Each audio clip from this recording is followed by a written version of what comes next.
beholden to any one topic. Just the main thing being, let it be something that you enjoy, and at the end of the day, you can be like, you know what, yeah, that was fun. Versus, man, I really couldn't think of anything to talk about, and so he was asking me these raggedy questions, and I didn't enjoy myself at all. So, just enjoy yourself. That's the main thing, man. That's us here at the Open Bar, making sure that you are enjoying yourself, making sure that you're you, and then we just have fun. So, no show sheet unless you're supposed to come up one. Was it Chris or Ricky? It was me. No cool thing here. Ricky? Okay. I'm looking at it right now, J. Mike. What the hell? Yeah, what are you talking about, dude? I sent it to everybody. I don't know if you didn't. Yeah, you didn't get it? You talk about hair down. This dude's already got his aviators on. Shit, he's ahead of the game on everybody, man. FF Aviator. That's probably already out there, though. J. Mike. Hey, dude. I pressed this button called live, okay, and then the reason why I did it is because you got into this thing that you normally do before the show. I'm just wondering, how in the heck did you know that I was already on before you came on, and that I had explained that already to them, but the fact that you knew that I did it so poorly and that you would outdo me and actually tell them how to, appropriate themselves on the open bar. How do you do it, man? Somebody lost sound.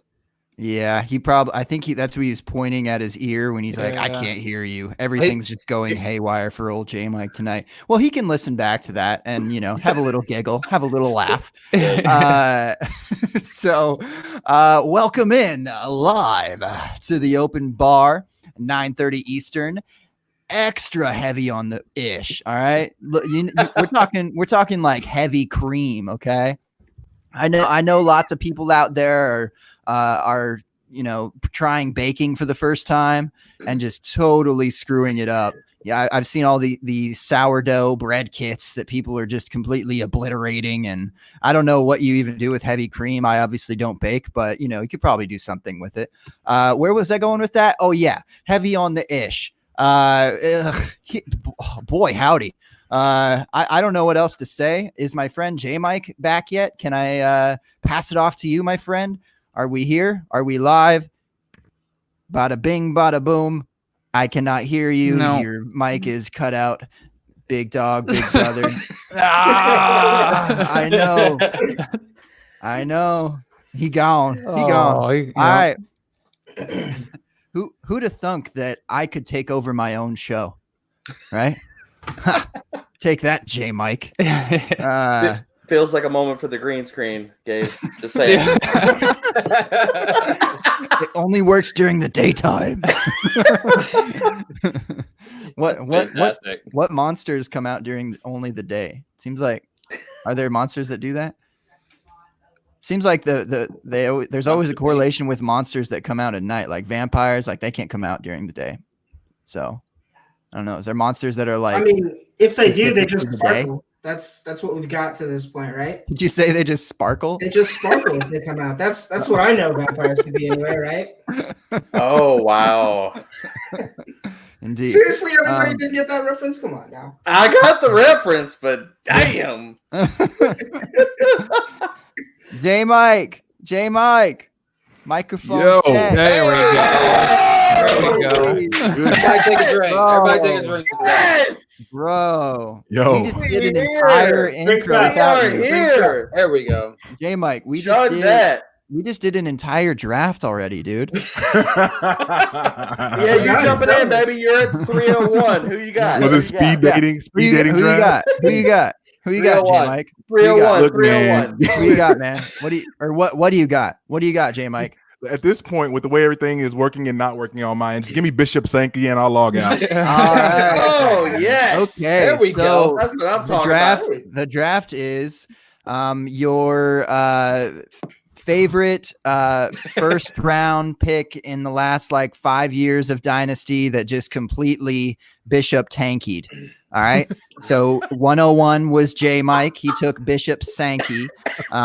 D-Bro, you are up next for the 102. Who is a rookie in the past 5 years that was drafted around the first round of rookie drafts that you loved so much or maybe didn't. I don't know how you felt about him, J. Mike, but a guy that just completely obliterated everything you ever loved. He was good. He wasn't great. I'm going with Tim Tebow. That's where I'm at. Oh man, that's where I'm at.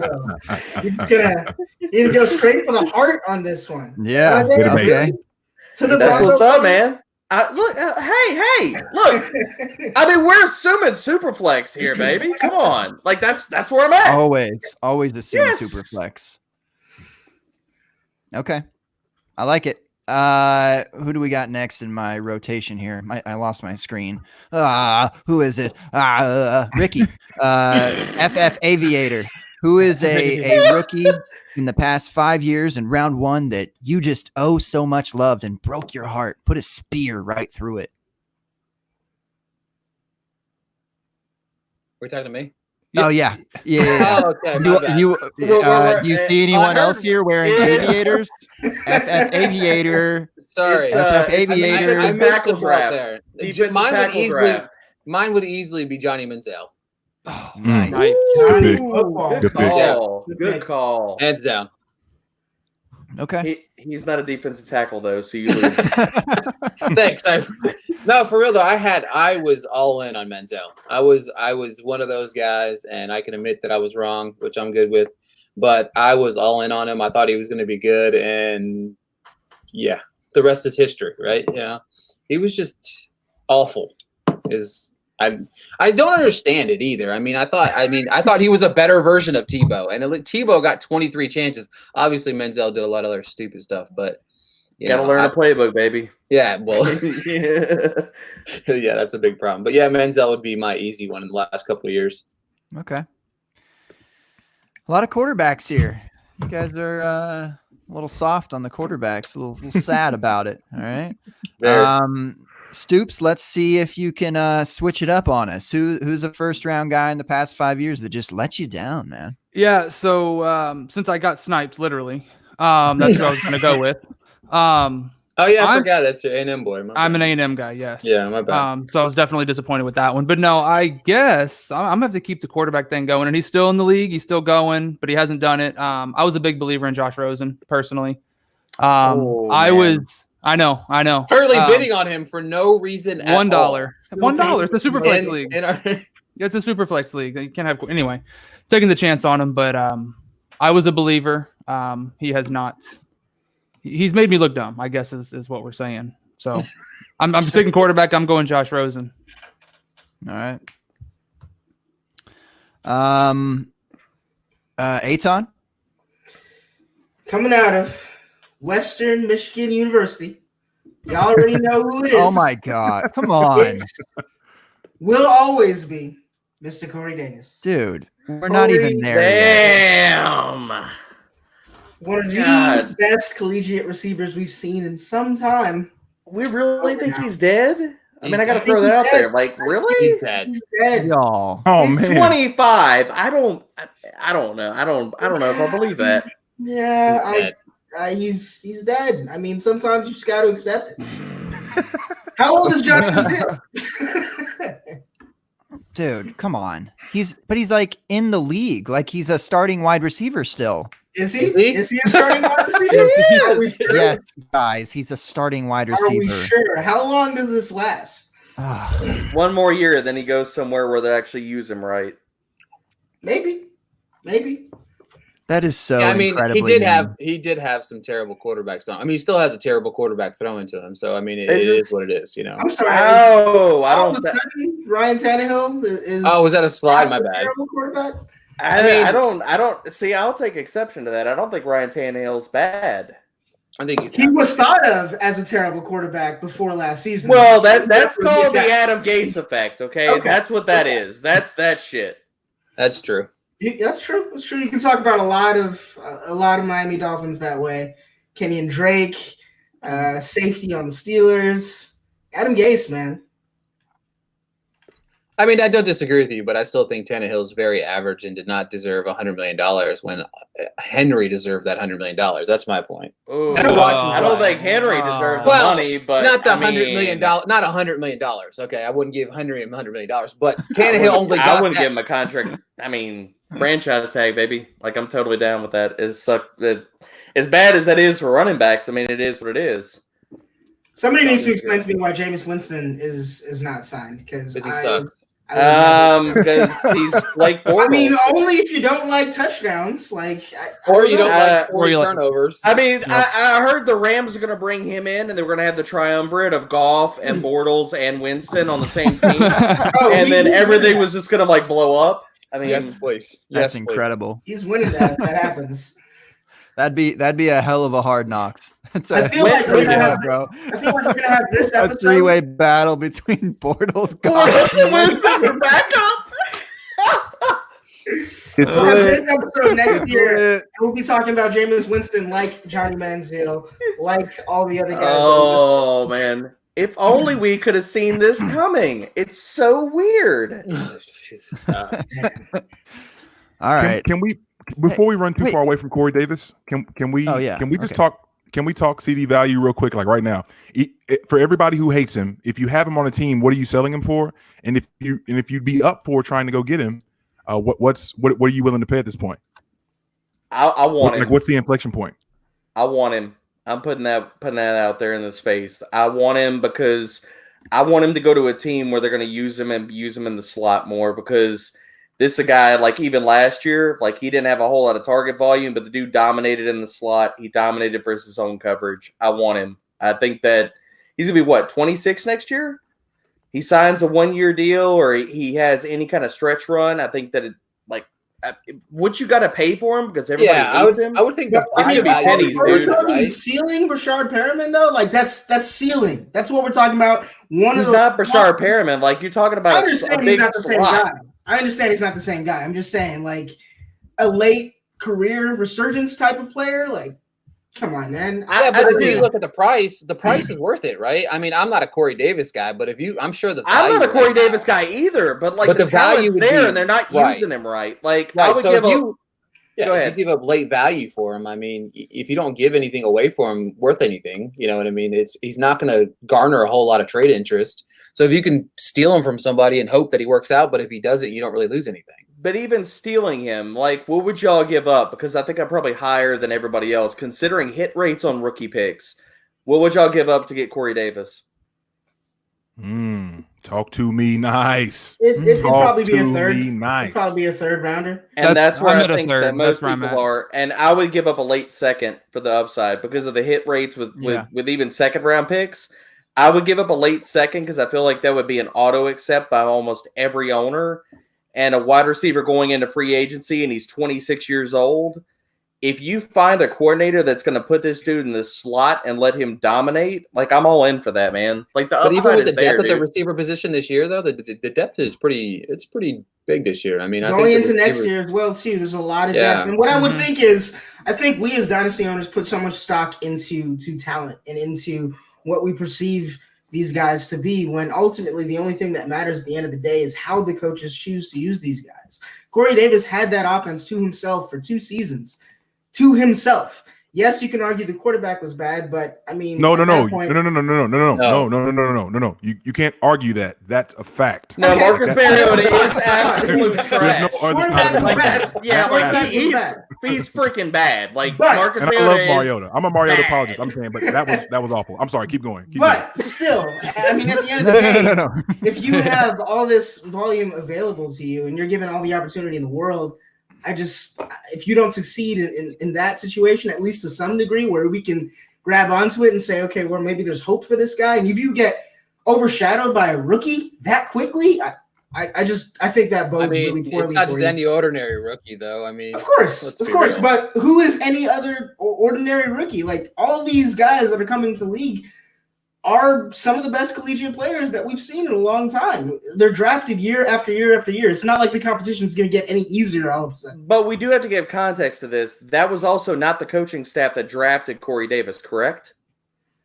So they have at Tennessee. No. So they have no absolute, like, they are not invested in Corey Davis. Like, either he produces or he doesn't. The draft capital kind of gets thrown out the window for him because they brought Humphreys in too. Like, you know what I mean? Exactly. Like that. I'm saying that Corey Davis in his skill set was wrongly suited. Like, I think he needs to be used in the slot. It's not going to happen in Tennessee. I want him to go somewhere else. We're going to use him as a big slot because the metrics say this is a guy that can dominate in the slot and versus zone coverage. And that's what I think that he has been. Whether you want to talk about like his game as like a number one and a true alpha, be able to work inside and outside, that's fine. I'm not going to fight that. But like my whole thing is, I think like considering his skill set and what he's evolved into now, he's typecast wrong and he needs to go somewhere else. Don't disagree with that. And it was said in the chat, and I what think it chat? was this you know which chat, don't you? I don't know what you're talking about. We have a chat. See, speaking of, shout out to the chat. 15 minutes in. Hello, chat. Hope everyone's well. Golly, bunch of fantastic folks are in here. Zach was heavy on the ish to start the chat. That was appreciate that. Spaceman's in the building. What's up, Spaceman? Casey's in here. We've got Trader Joe. We've got John Bosch stepped in, stepped out. Wildy also Gabe. Wildy said he is walking circles in the office trying to get the baby to sleep. So he says he hopes you are ready because I guess he's about to come in here with some fire. Stay ready and gotta get ready, Wildy. Come on, talk about it. And then over on the Periscope side of things, Dominate was cracking. He's in the building. Hopefully he's not Robot Nate this evening, but he's actual Nate. Can't trust a Robot Nate. Robot Nate will kill you, man. Cannot trust Robot Nate. Robot Nate can't trust him. Casey McCoy's in the building too. Forgot about that. My bad, Casey. As well as FF Pompadour himself. The pump, baby. The pump. Baby, turn around and let me see that sexy hair go pom pom pom pom pom. Yes. Let me see them sexy follicles. Yeah, that's it. Follicles. Pom pom pom. Follicles. Yes. Zach did want us to mention. Go ahead and mention. He did. Corey Davis, that is, had 600 yards as a rookie, over 900 yards as a sophomore. It just so happened that AJ Brown came in and cooked. So I think that. I don't think that it's a case where Corey Davis. I went to school with Corey Brown. What up, Corey? You'll probably never hear this. But Corey Davis, and I really had to think about that. Good grief. I'm a mess, y'all. I'm sorry. This evening tried to break me. What are you talking about? It tried to break me. I still haven't even gotten to pick my player. Oh, yeah. I'm sorry. I started Dan's draft. Okay? I started the show all on my own. Corey Davis, I'm not done with him yet, but the question is, what do you pay for him in this draft? I'm with D, bro. I'm probably willing to throw out a late second, and I think that if that's the case, you can probably get him in a lot of places. Anywho, number 6, Gabe. Oh. Hope you got fire for us here, dude. Of course I do. Who else would I say right now besides Kenneth Dixon to God? He counted as a first round Dixon, pick, man. He did. He was a late first, but he was certainly a first round pick. And if you know anything about me or this show, a guy that I will just not let go. And still, so yeah, man, that bummed me out. I can't even fault you, man. The Ravens wouldn't either. Damn. For years. For so long. I love that. He was pick. good when he played. Love that pick, man. I love that so much. Yeah. That's a good one. Y'all got sucked back into Justice Hill. Kenneth Dixon 2.0. No, he's not. I mean, okay. anything illegal that we know of. So until he has the draft, and then he's gonna get cucked because they're gonna draft him as a running back. It's gonna happen, baby. Saying. That Justice Hill hype is a hell of a drug. That's all I'm gonna say. It's a hell of a drug. That's the same thing to be say about Kenneth. That's what Gabe. You've been saying this about Kenneth Dixon for 3 years, bro. I'm just saying, we go look up. They're gonna be like, man, Justice Hill, he can catch the ball at the backfield. He can be a weapon. You just got to get in the right place. We're gonna be here 3 years from now saying the same thing. Just say it. Just like people out here for Duke Johnson still. People are still talking about Duke but Johnson. he's had some good. He's actually had a couple of top 20. He has. But He's had it. He's all right. people on the whole Duke Johnson is going to be a workhorse, needs to be a workhorse. They need to give that up, man. The NFL doesn't view that dude that way. That's just straight Exactly. up. And I think the whole point of all of this, though, was, I mean, everything, all the guys that we're talking about is relative to where we drafted them, relative to their draft costs, relative to the first rounder that we spent on them. So it's not saying that these players are trash. It's just saying that you're not happy right now. It's true. And as Zach put it, when you're stuck behind Gus Bus, what can you do? You jump on the back and you ride, baby. That's what you do. Gus Edwards, and you man. do. What a name, right? That's it, Gus Bus. One of the things that we have to talk through this evening, because sometimes I don't do a very good job of helping out here. You're perfect. We've got to talk about we've got the Debbie guys on. We're gonna jump into the Debbie stuff. We've got D-Bro on and Aton on, both people who dig into the numbers, and I've got questions that I want us to be able to chew on amongst all these things. But first, I want to start first of all in the Debbie section of things. I've got a list of questions here. These are just random off-the-wall questions regarding Debbie players. And I just want everyone to answer whether you're in a Debbie league or not. Is everybody in a Debbie league? I'm not. I'd love to be in one. I'm not. Okay. D-Bro's not. Aton, what about you? I just joined one, but it's super shallow, so I don't even know if it counts. Okay. No, it's okay. Gabe, I know you're That's probably like in saying league you one. start at one IDP player. You're an IDP league. That's what I'm saying. I qualified it. No, I love that. I thought that was awesome, man. That's like saying, like, I was in an IDP league last year. How many did you start? One. You were not. One cornerback. Bro. I can pick between defensive tackle, linebacker, safety, quarterback, baby. They were all there. Oh wait, defense. The team defense doesn't count as IDP. All corners league, man. That's brutal. I mean, Marshawn Lattimore, baby, 102. That's what's up. All right.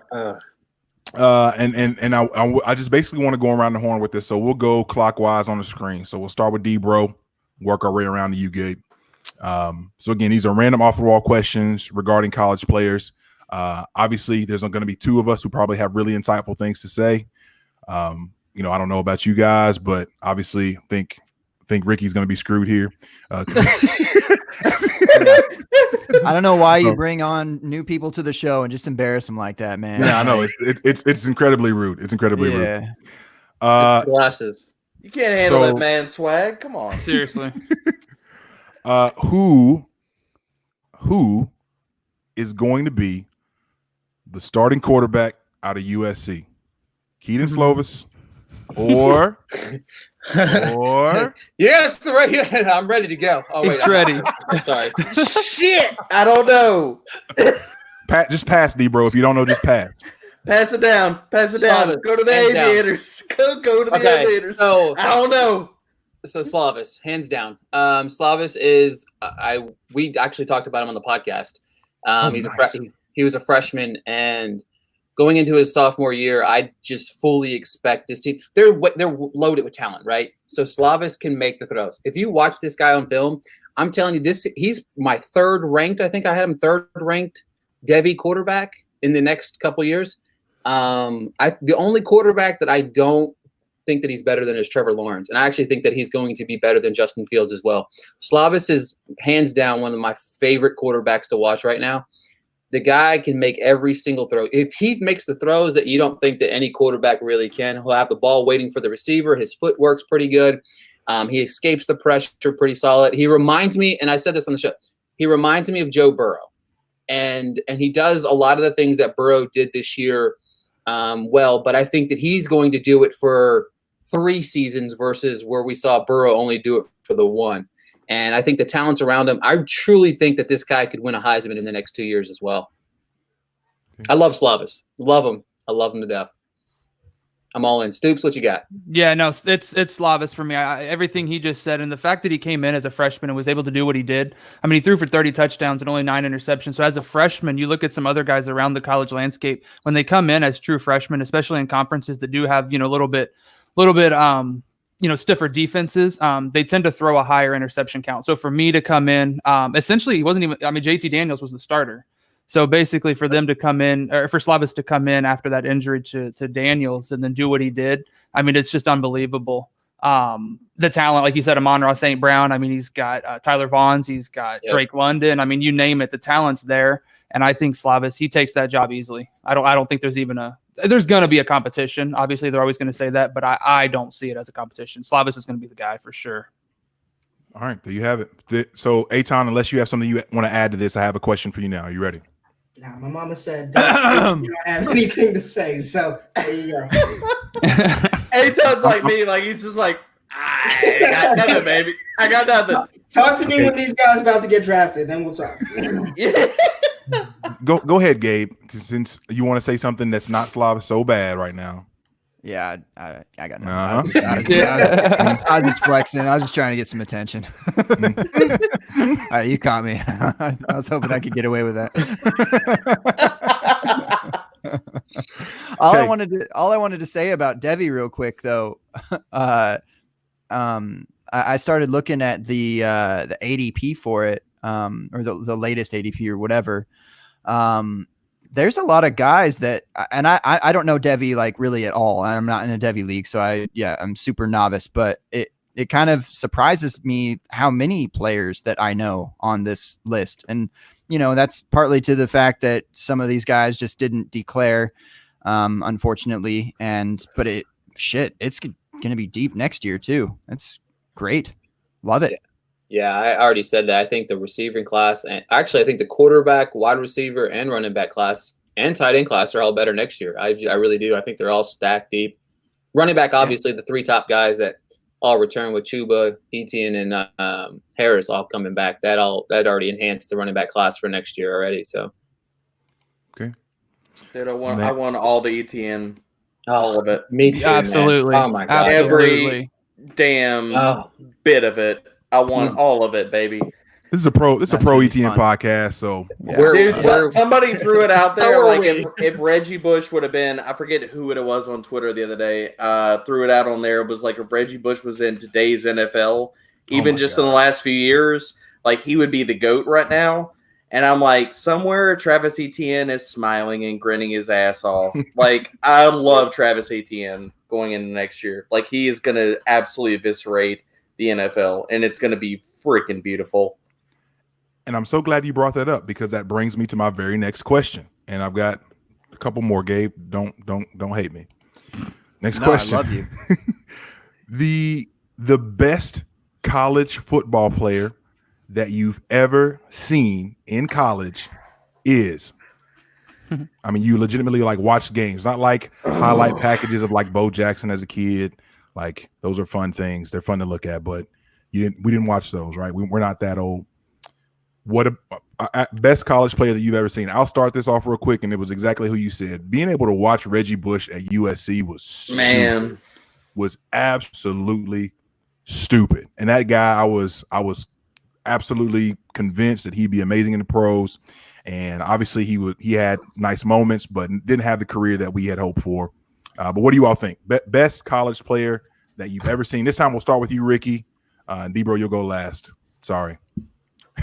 For me, to be honest with you, mine would be Peter Work. I loved Peter Work. I thought he would be really good in the NFL as well. He's had a couple of good seasons to start off with, but watching him play in college, he was hands down one of my favorite guys to watch. He was talented all over the football field, catching the ball. He was good at returning kicks and punts. I loved me some Peter Work, and it's maybe a bias pick. I just like Peter Work, and I sold my soul for that guy. And of course, he disappointed, but it is what it is. I really like watching him in college, though. Is that me? Am I up next? Okay. So my initial gut was to go with my homer pick, but I'm not going to. So I remember the Texas Longhorns USC national championship game. So watching Vince Young Yeah. He was, I mean, it was Stupid. Unbelievable, and being an A&M fan, I obviously was not a Texas fan, I was not a Longhorns fan, but watching that national championship game throughout the season, obviously, but that game was just an unbelievable game to watch, and just to watch him do what he did and just carry the team. Yeah, they had a whole lot of talent around him, but watching Vince Young just run around the field, make the throws he made, it seemed as if he was going to be solid at the next level, and obviously here we are. But no, college-wise, I'd have to actually say Vince Young. That would have been my pick. I'm sure. You know what? I don't watch a lot of college football, but some of the most enjoyable times that I did watch college football, I was watching Pat White play. Pat White was an absolute He was good. Man, he was good. At WVU. And I mean, like, again, like Michael Vick, the type of runs that he made me immediately compare him to a guy like Mike Vick. And I know he didn't necessarily have the same arm talent, but I mean, he was a guy that, again, took the team on his back, and he was just one of the best players that I'd seen. Okay. Yeah, if it wasn't Tim Tebow, or there's my pick. If it wasn't Vince Young, it was Tim Tebow. Spoiler alert. Yeah, I mean, I grew up a Gators. Hey, I hear you out there. I hear you out there. I don't even have to see the screen to know what you're doing. Yeah, I mean, and I haven't, watched an incredible amount of college football either, but I did watch some through my middle and high school years. I'd say for the most part until I got into Dynasty, I guess. And I was a Gators fan, and I watched Tim Tebow, and dude just balled. He played differently. And he nearly, it almost seemed like he was going to do it in the NFL for a second. We talked about it there briefly at the beginning of the show, and that playoff game with Denver and against the Steelers in overtime. It was almost like that was the birthing of the God right there, then and there. But as far as college goes, one of the GOATs. I mean, back-to-back ships is tough to do in that landscape. Well, and when you that press conference with Tebow right after, I think it was after one of the games where he said, "You're never going to see someone play as hard as I am," and all that stuff. I mean, that just kind of showed his leadership ability there, and then just what he could do on the field. So Tebow, he was on another level for sure. Mm-hmm. Damn, I feel like my picks were stolen here, man. I was all on Tebow, man. Like I thought that like even when he came out, and I remember like getting into like just the infancy of like fantasy stuff and him with the Broncos, and I'm like I wanted so bad for him to be a thing, because I felt like every single year you're talking about like his mechanics and his accuracy, and he's working with said throwing coach and what have you, and it was just like the absolute epitome of Konami code. And if he could have been passable, and hell, like you look at like even right now in today's NFL, like NFL offenses and coordinators being willing, dear God in heaven, being willing to just transform teams and entire rosters to fit certain quarterbacks and their skill sets. Lamar Jackson. And that being successful, like that. Oh my God, that's such a crazy idea that you mold your skill set and like what you're asking out of players to do to accentuate what they do best. Like, I feel like if you take Tim Tebow and you take him out of that era, whatever era, that year, and you put him as a rookie right now, could he be successful in the NFL if he goes to a team that's willing to adapt to his skill set? And I say yes. Maybe I'm just being ridiculously optimistic, but I'm down for it, man. I love Tim Tebow. And if I'm going to go way back, the ultimate GOAT, and I wish we saw more of an extended stretch of this dude. And I hate that we didn't, but the human joystick original OG himself, Barry Sanders, nobody can handle that dude's college film and NFL film. Nobody. Straight up nobody. That dude was amazing. Absolute amazing. I could watch his highlights for days. I mean, I feel like I have to comment on the team. Like, again, I'm a Bronco fan. I saw it play out in real time. I don't know. I wanted him to be a thing so much as well too. But even in this modern day and age offense, like I feel like guy like Josh Allen, who maybe isn't accurate and maybe kind of has some of the mechanical problems that you would put on Tebow, he's successful because he still has the elite trait of just having a cannon. I don't know if Tebow had that as well, so I don't know. Like, I wanted it to happen, but I wasn't sad when the Broncos moved on. And we moved on to some crappy quarterbacks. But my whole thing is that, like, could this have been accentuated with RPOs, things like that? Like, we saw, like, yes, he ran a lot. Yes, they ran a lot of spread option, what have you. Like, Josh McDaniels had his wet fart as a head coach there. But could, like, he have been... fart. I mean, that's basically... wet fart. That's basically Josh McDaniels. That's what you call it when you trade away Brandon Marshall and trade away your quarterback for almost nothing. That's what you call it. Hey, man, I'm still here for Jay Cutler. Never die. But I can't see a realm where Tim Tebow could not have been successful like in today's NFL. If you had somebody, if you stuck him with a great offensive coordinator and they molded this guy, like whether you're talking about like first looks, like he's getting rid of the ball out of his hands quickly, short intermediate passing, he is physical, he is running the ball. I can't see it, man. The dude was too damn successful in college for some of that not to translate into the NFL for longer than that. Hey, yeah. Zach, that's hilarious. That is absolutely true. Fantastic. Oh, man. That's for real. Oh, we lost you. No sound. And guess what? J Mike, nope. Oh, yeah, we're back. You're back. Yeah, we're good. J-Mike, We're good this time. Yes. Ooh. Yeah. Oh, you I feel like hit the little button, didn't you? Yeah, this time. Yes. Yeah. The major issue, at least with Tim, it seems like is even if he comes back around this time, can he make enough of the throws? Right. Like even the simple ones, like the ones that he was missing really bad. That was the super disappointing thing about Tebow, because he had everything else from an intangible standpoint, physicality standpoint, all those things. But could he make enough of the throws? Yeah, I've got one last question here, and this is for everyone. This will be good. I'm narrowing it down to my best question here. At this point, and we'll go around. Gabe, I'll let you go first this time. Aw. That's what co-hosts are for. When at this point, at what point in the draft, and we'll just stick with Superflex.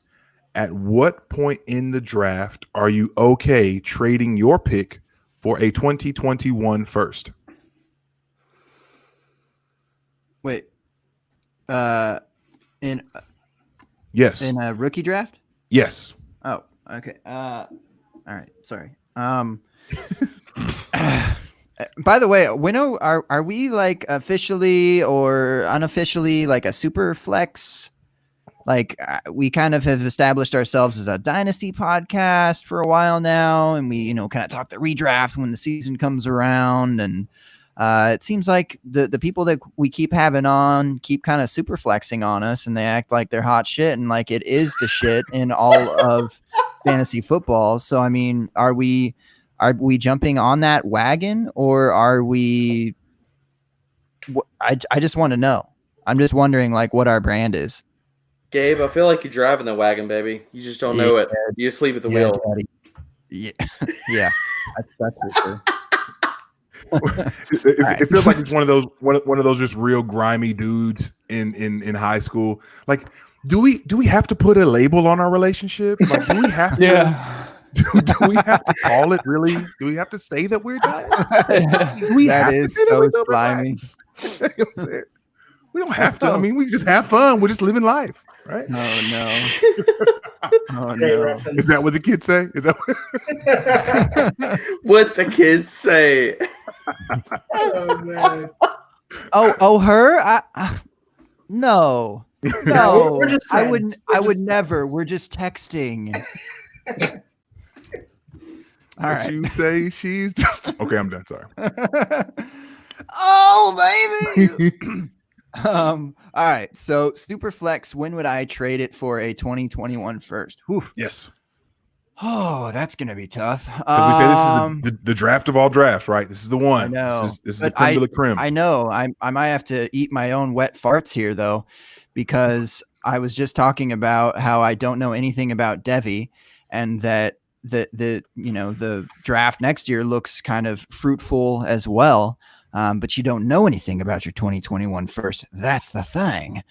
For me, it would be around the 1-0, probably like 9 or 10. I'm looking at like the Herbert Rager range for ADP at least. Okay. Gabe, those are called the hashtag Josh McDaniels, by the way. The what? The Josh McDaniels. Just so you Josh know. McDaniels. Yeah. The wet farts. Yeah, it's the Josh McDaniels song, baby. We got to have All a right. wet fart bet. Can we, Oh my can we gosh. come up with that? Can we come up with that? Some sort of like Hey, God, I got to know the parameters of this. How Yeah. many games will Jalen Hurts start next I'm year? so dangerously curious of this bet. That's you listen, you're playing Russian roulette is what you're doing. that could be a real day runner right there. Oh gosh, this yeah. feels You thought it was a fart, didn't you? I did not expect to spend the next 30 minutes doing what I'm doing, but hey, here we are. Here we are. Hey, SF Ty, wet what fart. about you? I can't wait. Um, That sounds so gross. That's I awful, can't bro. even. I can't That's even. so awful. So I realized the question wasn't intended in the way that I'm going to answer the question, but that wasn't actually said during the asking the question. So for me, I don't know if a season's going to be played. I don't know if 2020 is actually going to happen. And if that's the case, then I don't really want to mess with 2020 picks all that much. Wow. Because what a bailout. Let's not go there. You're so wise. You still get the player. You still get the player, of course, but We're still having a draft. whether or not that situation is as favorable this season as it might be in the future is entirely up in the air because we just said anything could happen. But I'm going to actually answer the question as well. Thank you. J-Mac's like, well, yeah. Maybe you won't. I don't know. This is gonna be good to see. I think it would actually be probably at the 8th spot, something around there. After Jefferson's gone, after Rager's gone, I mean, messing with guys like Denzel Mims and maybe the late first or top of the second, I don't really know if that's something that I really want to do. So Man. I'm probably at that point. Stoops sounded so discouraged when you said that. He's upset, man. He's upset. I'm Stoops upset. So I'm just gonna go. So for me, it's looking at because I'm looking at the DLF rankings here, and for me, knowing what I know and what I've seen. So when we went down to the Senior Bowl, Mims was absolutely phenomenal. That's why for me, like I would love to have him. Stoops is just dropping knowledge, man. I would love to I have was him. at the Look at Senior him. Bowl, and I saw this guy. I did. I know, like baby. I did. Like that. that is, He's he just hot. put it down, man. He's Like hot. that needs to be given some context. That man saw that man. Like he's like, I am in for it. Like that is awesome, dude. Like I'm not hating. Like that is awesome. Denzel Mims cheerleader over here. You were there. You was were there there. too. You were there. I was there. No, so for me, I was like, shit, I wasn't there. I was on Twitter, baby. I'm this year I'm keeping all my first rounds. I wouldn't really start to think to move to next year until honestly, obviously every draft's gonna be different, but I would say the definitely mid-second, but then again, is someone going to give you next year's first for a mid-second this year? So that's going to always be the case. They could. For me, I'm thinking mid-second round, and that's when I'm going to start to look at it. And even then, if nobody bid on it, cool. There's enough guys that I like. I'm going to keep it. But for me to move on, to really start thinking about it, it's going to be a mid-second for me. Yeah, so for me, look, I mean, what do we got? About 2 good quarterbacks that are draft worthy in the first round. You got about 3 or 4 running backs. So I'd say that 110 to 112. I'd consider it. I mean, it depends on who I'm trading with. I'd have to look at the roster, but I think that would be my range there. But it's a pretty deep draft, so it would all depend on my needs and stuff like that as well. So I'd go there 110 to 112-ish. Mm-hmm. What do you think, D-Bro? Man, I'll put it this way. If I got the pick and what I know now, I'm going to take the bird in the hand. I'm going to take what I got in front of me. And so for me, it's probably top of the second, because and shout out to the guys up in this podcast, because I'm not that big on Devi. Like, I don't know next year's prospects until like it comes around draft time. Like, I don't watch a lot of college film, a lot of college football up until like closer to draft season, and then I dive in. So like this might be a really uneducated take comparatively, but like for me, it's probably top of the second. Because like I'm willing, like at those late firsts, you know, like if we're talking about, this is a super flex podcast, and like whoa. Let's I'm not put labels on it, buddy. I mean, all right, fine. Really not comfortable with you boxing us in like this. Yeah. All right, fine. Yeah. If this is a variation of a Superflex podcast, if this is in the universe of that, in the idea we play IDP and start one cornerback. I mean, well, then it's the 301, baby. But I mean, we ain't there. No, I mean, for real. Like, if we're throwing any quarterbacks into the mix, I'm willing to sit here and hold on to the first round pick, because there are. If you're talking about even wide receivers like a Denzel Mims that are going to garner possible first-round draft capital tied to them, even as polarizing as he is, because I'm not on that boat, but I see the boat and I get it, and I see where it's sailing. Sailing past it. If Henry Ruggs is at the back end of the first round, if he garners first-round draft capital, fine. But like for me, that line to sell into the unknown, and it's sailing into the unknown for me because I'm not into Devi. No, but you must be into Frozen. Into the unknown? No? All right. There you go. There you go. Unknown. Oh, sorry. I was just going to start singing. No. Hey, man. I got kids. I got daughters. Yeah. I feel you.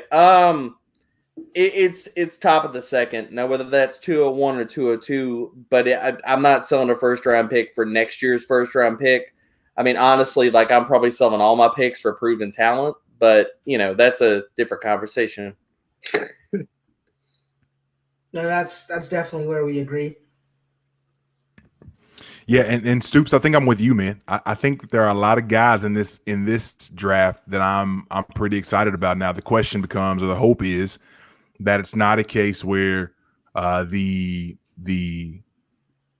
people just start getting really, really crappy landing spots and start tanking the value and start taking players that you like and putting them in situations that you don't like. But then all of a sudden, you also got to balance in or talk through and weigh, hey, we just watched A.J. Brown go to a place that we didn't love, and we watched him ball out. We saw Terry McLaurin go not get the draft capital necessarily we wanted, go to a really crappy place, but he played well. We saw DK Metcalf come on late and be something that we like a lot. And now people are valuing him in the top 15-ish of dynasty wide receivers. So all of a sudden, not all of a sudden, just for me anyway, as I process all this, I can't let the fact that I really like these players or these prospects or these profiles be something that get in the way of or I guess I shouldn't let their crappy landing spots get in the way of who I see them as a player, because J Mike, are you saying talent way over? Because I'm down with that, dude. I'm totally down with that. I don't know. I'm not smart enough to be able to really lend credence to either side. All I'm saying is, with what we just watched, specifically even this season, landing spot for a player is not something that you should necessarily let get in the way if you like the player, right? If it's a good player, we're seeing guys get opportunity, and also recognizing that one season does not make a career, right? One bad year or one so-so year or one really crappy year doesn't do it. But 2 so-so years and 1 year getting usurped by a rookie does, as we said with Corey Davis. Apparently that gets you thrown out of the bar. Apparently. Are we underselling what happened this season though? Like, we saw excellent rookie campaigns from a large number of wide receivers. Like, this isn't a thing that generally happens. You just talked about DK Metcalf. You just talked about A.J. Brown. Marquise Brown had himself a season as well. Terry McLaurin had himself a season. How often is it that we get guys that flash this early and this consistently that early in their careers? But Eitan, how many people are willing to buy into that, because so many people shit on last year's class and the wide receiver class in particular? I just think it's a swinging pendulum. Most people will not own up to that take. I love that take by you, but like, most people will not still buy into that, because they were so low on that class in general, especially the wide receiver class, that they will not change that. They're in take lock. They're like, I can't buy into that because some guy is going to come and bump this guy or that guy. And it's like, nah, man, like, they went and balled out in their rookie year. Like, what the hell else do you want? Like, this dude went and played up at the NFL level. And unless there's another guy that's going to come there and take his job, like, I'm with that. Like, I think that people get stuck in their takes and don't want to pivot on that. I think, like, was it 2015 that was like the Mike Evans class with all the big receivers with OBJ and all the rest of them? Was it the 2014? Yeah. Yeah, that was the mega class. Went crazy for the next 3 years and were burned in a way I can't even describe, year after year after year. So yeah, I definitely hear what you're saying with, people won't necessarily think that this is an oddity that we saw this year, but I think history is there to prove it. Yeah, I think that comment that's popped up right there is perfectly said, though. I think the landing spot for running backs is massively important.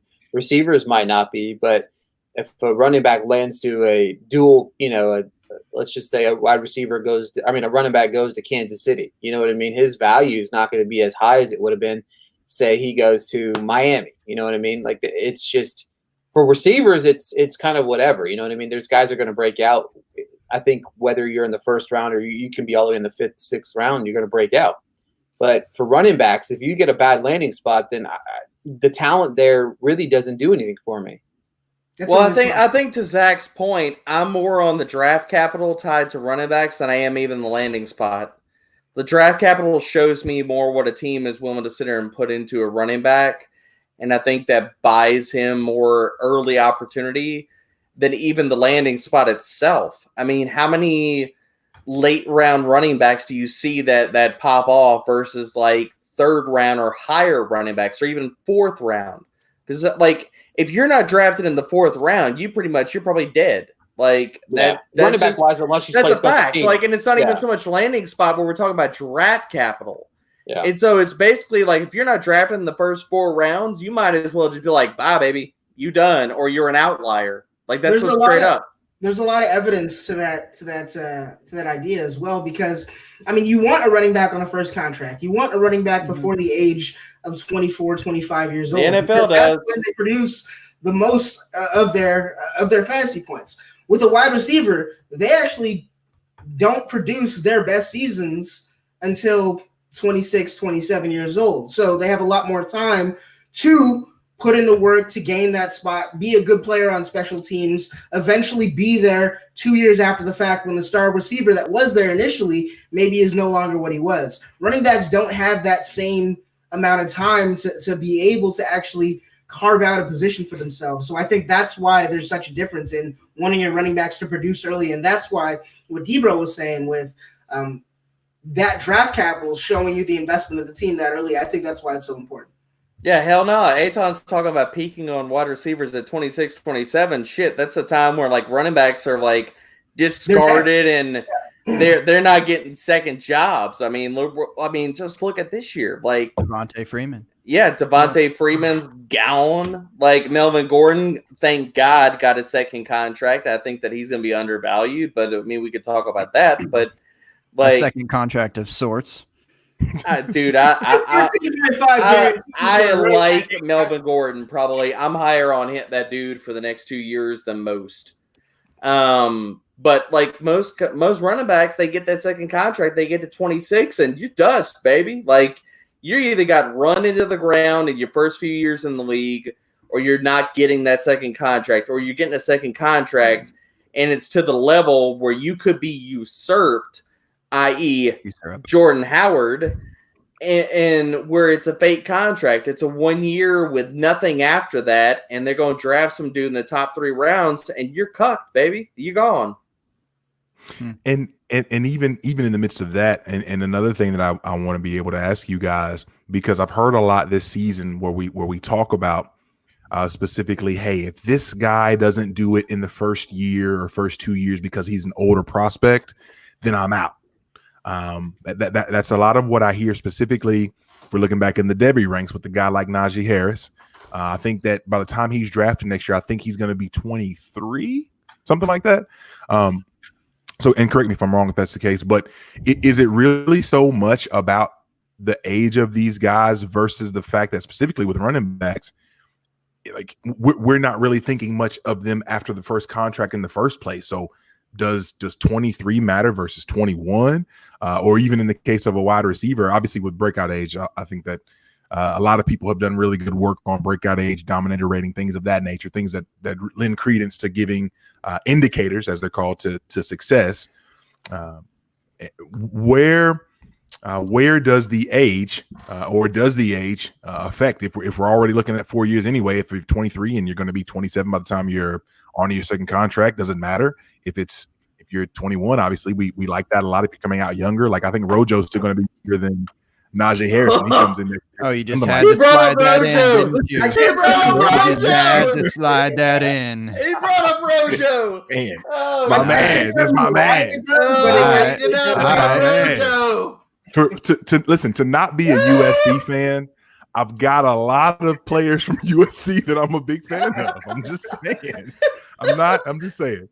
But I'm just curious, where do you all fall in on the age spectrum? Because again, this is the first, and I don't think we pointed this out yet, unless it was during the 10-minute hiatus I had at the beginning of the podcast where nothing worked. Maybe you guys talked about this being the first podcast of draft month, the first podcast of April for the open bar. I'm curious. Obviously, this is when people are getting into the real swing of things in reference to their study for their prospects, getting ready for their rookie drafts, positioning themselves for picks. And obviously these things have been done and planned out as well. But the age, I feel like, is something that people will get hung up on. What about you guys? Can we just throw it out there real fast that if anybody's in a league with J Mike with the USC talk, that you need to try to get Michael Pittman before J Mike does? Like, we'll just throw that out there. That's gonna be a thing. I'm trying to trade him, J Mike. Take him. Y'all better trade up in front of that dude. He's going to get Michael Pittman. It's happening, baby. Rojo's my man. That's all I'm saying. I'm not even on Pittman like that, but by the time the draft comes around, I'll probably be like, you know what? Now. Pittman's looking really good. I'm just saying, it's on the airwaves, man. USC. That USC love is there, baby. That's all the analysis I got right there. Came out of USC. I'm putting it out there. Cool. Go everybody in those leagues, get ahead of him. You want Pittman, you got to trade up. Y'all wildin'. I like Pittman a whole lot, actually. He's good. He's really good. Yeah. Oh, don't tip your hand too much, man. Come on, it's already happened.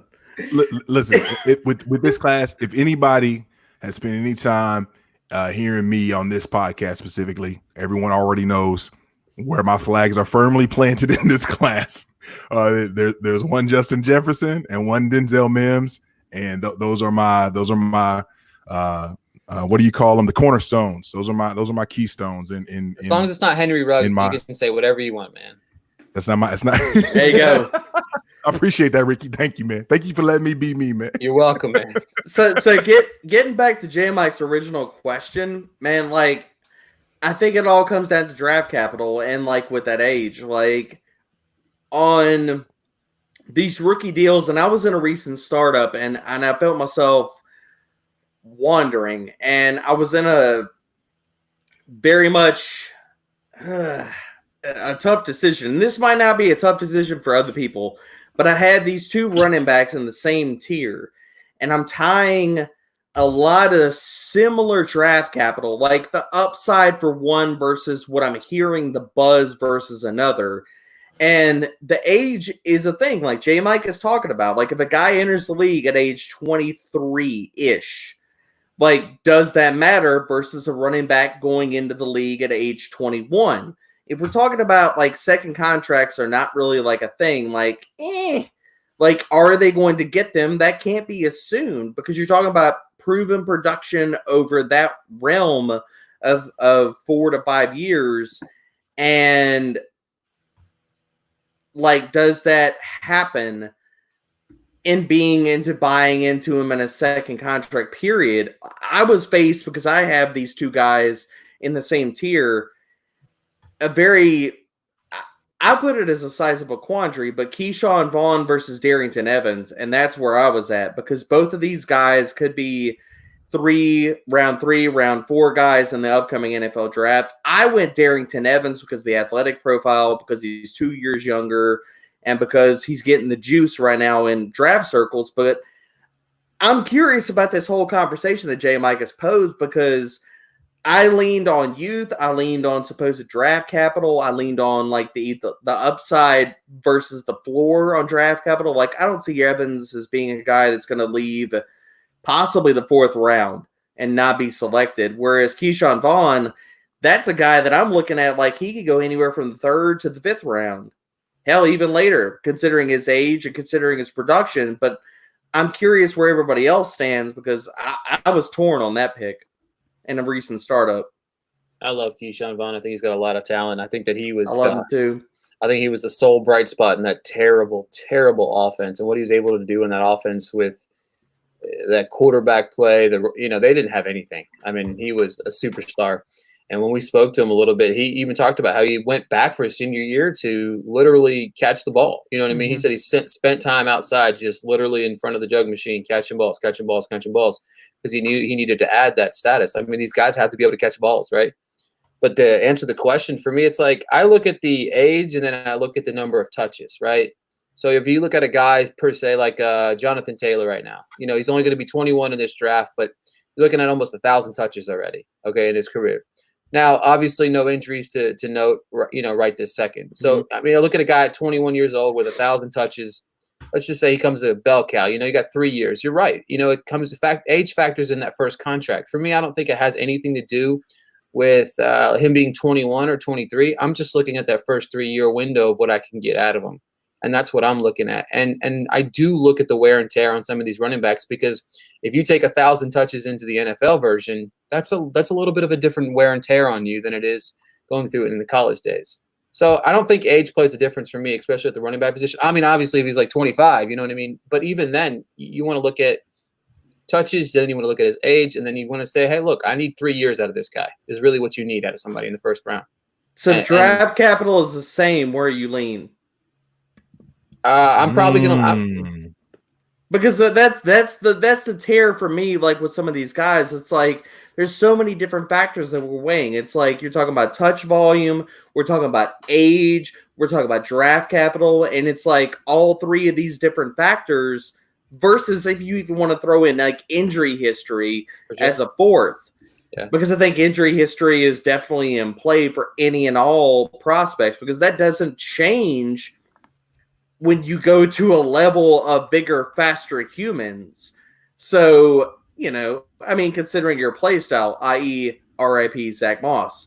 But, I mean, it has to be thrown out there. And I don't know, man. Like, I don't have a perfect scenario. I think you take it prospect by prospect. But I'm curious what everybody's thoughts are because, like what I was talking about with Darrington Evans and, like, Keyshawn Vaughn, like, I love both of these damn prospects. But, like, there are some huge differences in age and supposed draft capital and things that we just don't know right now. And we're trying to quantify if you're doing startups that like, it's like, which way do you lean and how do you splice that? RotoViz actually has a lot of data on the subject. RotoViz says that age does in fact matter with running backs, although maybe not to the same degree as with other positions. I was just how big is that sample though, Eitan? Is that the last 10 years or 5 years? Like, and I'm only saying like curious, like based on like off of this last like CBA, like with running backs being basically like tossed to the side of the first contract. If you give me a second here, I'll be able to tell you. I know I'll put you on the side. I know I'll put you on the spot, bro. Jeez, I know man. I'll put him on the spot. I'm giving This him like show is credence with supposed that. to be Like I'm only saying free-flowing. like if we're talking about this like in real like this current CBA is shit for running backs. It's terrible, man. Like I feel for that position because these guys that you see getting these second contracts and living, like actually breathing and seeing great years. Like we just talked about running backs most productive early on in their careers. So I'm not even really talking about the second contract when I'm referencing these guys. I'm just saying that the younger guys tend to have more top 24 seasons than guys that are beyond age 23. That's what the data says, at least. Now, you just did mention the CBA and how maybe that's going to impact contracts in the future and whether or not these guys have a longer time to produce. Like whether or not we'll see another Mark Ingram, I don't know. I'm not going to sit here and say we're going to see another 29-year-old running back. Or DeMarco Murray, baby. Exactly, who has a bell cow role in the NFL with this new CBA. I think that is wishing for more than you're ever going to receive. But again, just focusing on that first contract, yes, the younger running backs tend to get drafted higher, and because they tend to get drafted higher, they tend to get more opportunities, and opportunities for running backs lead directly into points. That's literally all it is. Like we talk about talent X versus Y. That matters a lot more for wide receivers. Running backs, they're competing against one other guy in their backfield. Wide receivers, you're competing against every other offensive skill position player on the field. So all you have to do as a running back is get on the field. And the guys that get on the field the earliest and the most are the highest drafted. Those guys tend to be the youngest as well. Well, good. I feel good about Darrington Evans versus Keyshawn Vaughn then. That's what all this was about. That's what all this was about. Justifying that pick for D-Brown. Hey, man. I mean, that's what we're here. We're just like halfway talking about my leagues because I kind of steered it that way. But anyway. This is pulling the old J Mike and putting your team in. Hey, man, I didn't talk about Carson Wentz. I didn't talk about Christian McCaffrey. Well, I felt like I didn't hit the benchmarks. I didn't do that. Okay. I didn't talk about Rojo because he did, and I felt like it'd be too much. J Mike slid that. But I wanted to go there, but I didn't. D-Bro will not let it go. My original Flames in Dynasty. It was my first year in Dynasty. Is a CMC draft year, and I was like, man, he's my guy. Carson Wentz forever. We got up on here. It was all CMC. The second time we got up on here, it was all Carson Wentz. Those were my man. Those were my mans, and then look at him. Hey, what I'm saying? Was the man crush, baby. Look at me now. Those were my man. Hey, you got both of them. You were sitting pretty. I will not hate on you about that at all. I love both of them.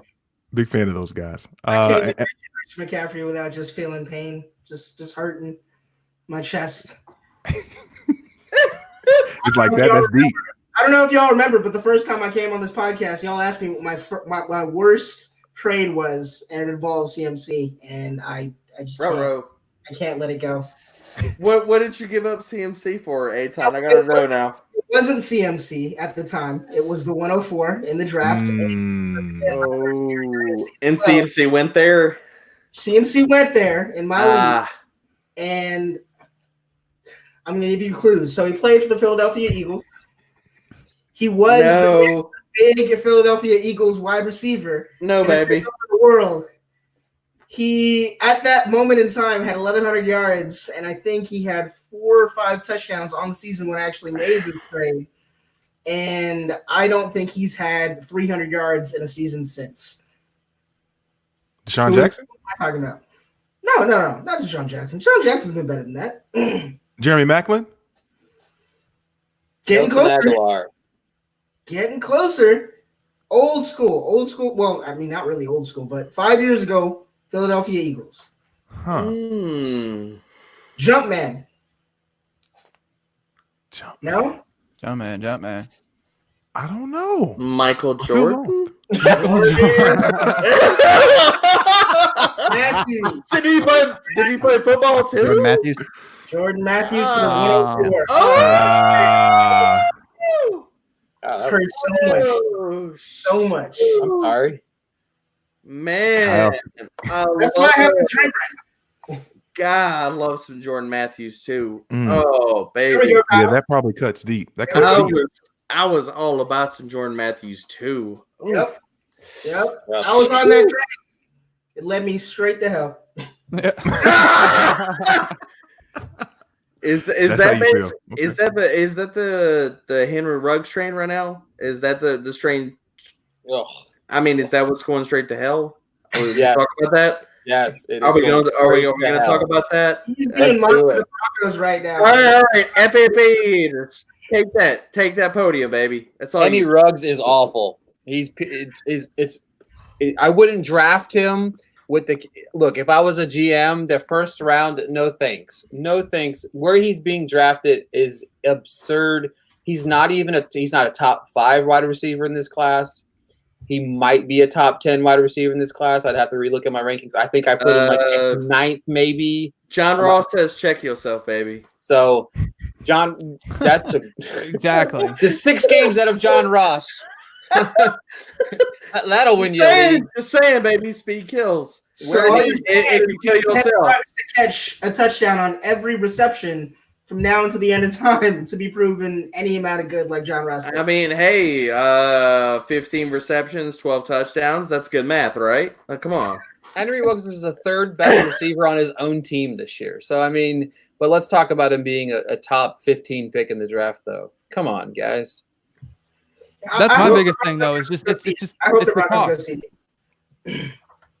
Where do y'all think he goes? Do you think actually, like, and I'll put this, like, I would bet prop bets. Like, I don't think Henry Ruggs goes outside the top 18, 20.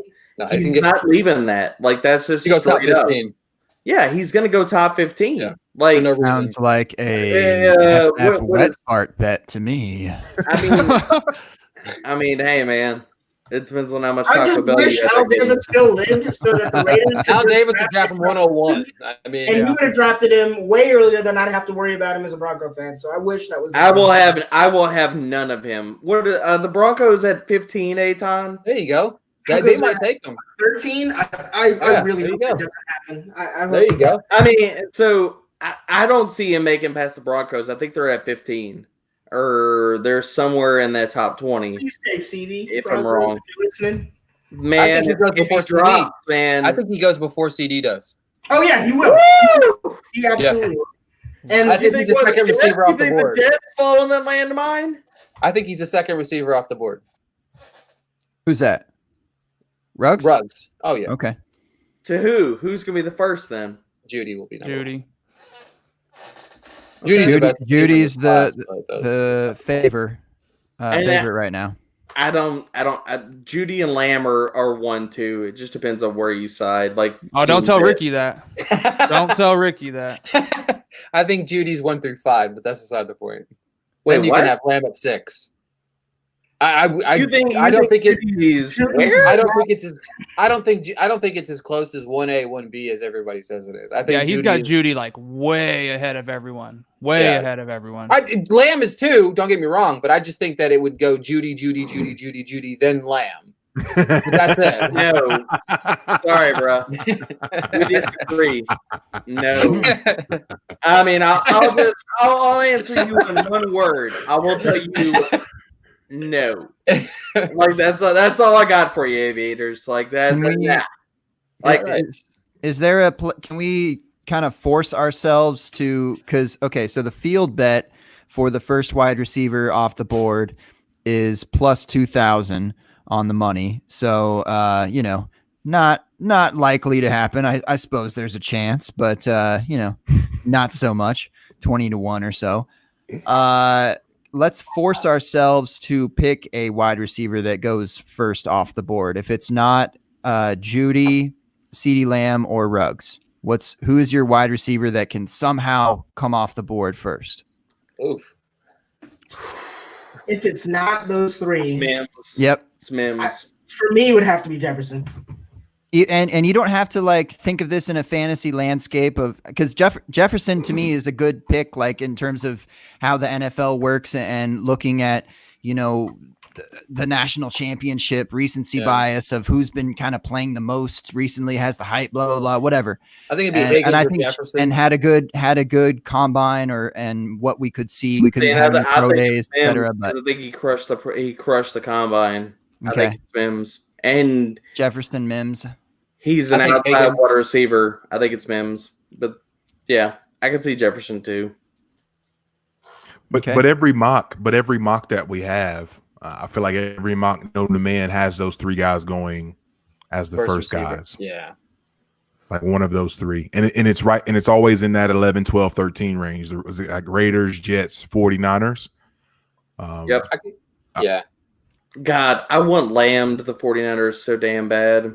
Good God, I want that. But yeah, the Broncos are at 15. So yeah, I don't think Ruggs drops below. You're right, below Broncos at 15. No, so.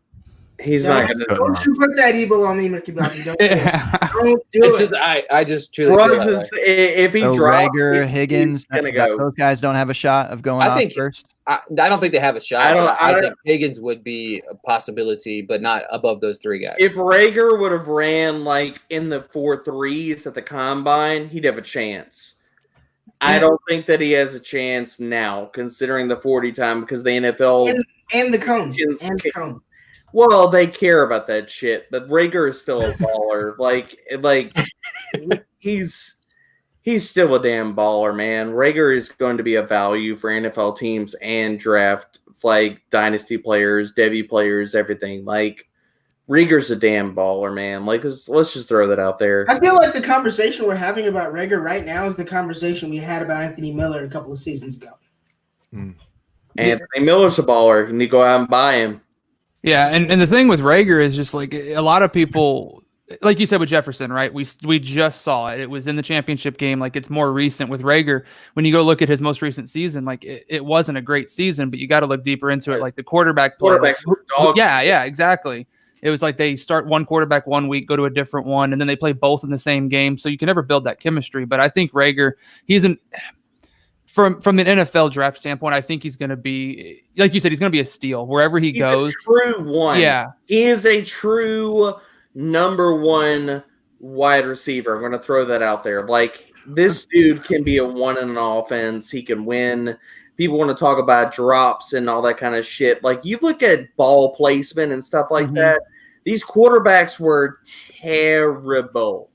This guy was having to make acrobatic, just circus catches on terribly placed balls versus good competition.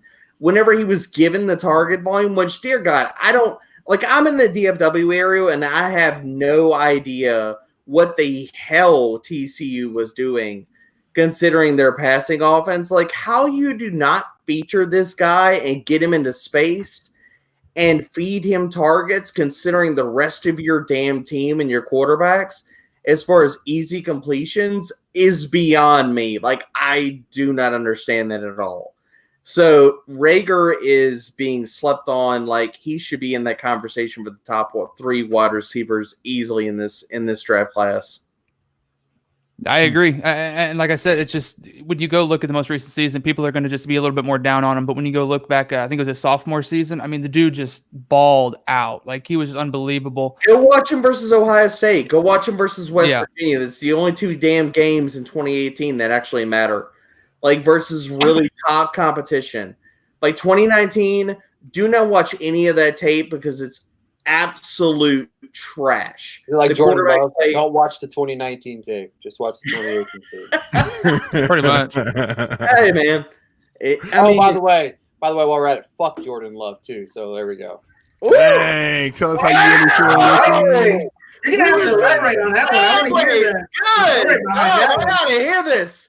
Aviators, tell me what's up, man. Go. I think Jordan Love is highly overrated. Highly overrated. He didn't do a very good job of impressing when we were down there in Mobile. The only guy that I think that is for the Senior Bowl, baby. I mean, we had a blast down there. It was amazing. It was amazing. It was an amazing time. But I will say this: Jordan Love and Jalen Hurts, both of them can go find the garbage can because they got about as much talent as that does. So, I was gonna actually pose to you: who do you want, Love or Hurts? Neither. Pick Love. one. Pick one. Love. Okay. I wouldn't draft Jalen Hurts if you paid me to. Dang. Oof. Dang. I got a co-host somewhere who will not be named that thinks that he would pick Jalen Hurts over. Oh, come on, man. We all know Stompy has love for running quarterbacks. That dude's the hard one. I thought you were going to talk about somebody else, but we all know Stompy hears the running quarterback narrative and the shorts perk up. We all know that. Perk up. Oh gosh. I think I've heard as my 8th quarterback. 8th. Dang. Yeah. So you have Anthony Jordan ahead of him? I have a lot of I guess here drafting quarterbacks that I don't think are ever going to start. And I think that Taysom Hill is probably, for Hurts, probably near the top of what his probability. That's what Steve said. That's exactly what I agree with you 100%. But I don't think he's going to be able to do that because Hurts will never agree to be that because Hurts is not a good person. It's amazing what you hear when you're down in Mobile. It's amazing what you hear. Oh, share. Don't get all them gems. I will say. Come on, give us the juice. No, I will say this. Look, I don't know what you've seen a lot of Hurts over the last couple of months with this. With the kids. I have not. I need to hear more. So you see him a lot with these kids as of late, and a lot more family oriented and stuff like that. And this guy, everything that we've heard about this guy, he is not a good guy. He was not available very well to interviews at all while we were down there. They had a luncheon where you go, you interview whatever guy you want to. Jalen Hurts was nowhere to be found. And I mean, we walked around pretty extensively to figure out this combo Jacoby Brissett. That's an insult to Brissett and Taylor. God. But what you hear, Aviators is on fire. Good. He's just taking him down. I mean, I don't disagree. I'm not in the know, man. He was in the know. But no, we did hear some bad things about him whenever, dealing with some PR and stuff like that, about how he was hard to deal with, how he was not easy to deal with at all. Like, it was how he wanted. He showed up when he wanted, whenever he wanted to do it. He would never go by the script of what they wanted him to. It was just point blank. I'm Jalen Hurts. I'm the shit. I'm here. That's all you should need. Wasn't there a lot of that same chatter around Kyler Murray though a couple years ago as well? Like people, at least I heard that people were saying that he was unavailable, that he had issues with coaches, that So Kyler Murray's good though, so that's the difference, right? Shots fired, man! I love it. Aviator is spitting fire, man. You do not fucking Top Gun. That is straight up. You do not mess with Tom Cruise. I don't. That's the thing. I don't hold back, guys. I'm just blunt and honest, but that's the thing though, that we heard that a lot. I mean, Stoops can testify that we didn't hear like one nice PR thing about the guy while we were down there. Not one nice thing. Really, I find that really interesting, just because that is, and maybe this is, again, I don't know. I don't know the guy. Obviously, we just know what we see on TV, what we hear from people, right? And everything that you're saying, Ricky, and I don't dispute any of it because you were there, and I don't think that you'd come on here and just spit bold-faced lies. I don't think that's you. I think he would. I just Debbie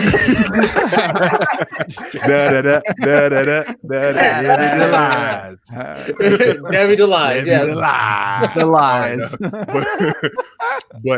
But it's really interesting how I think from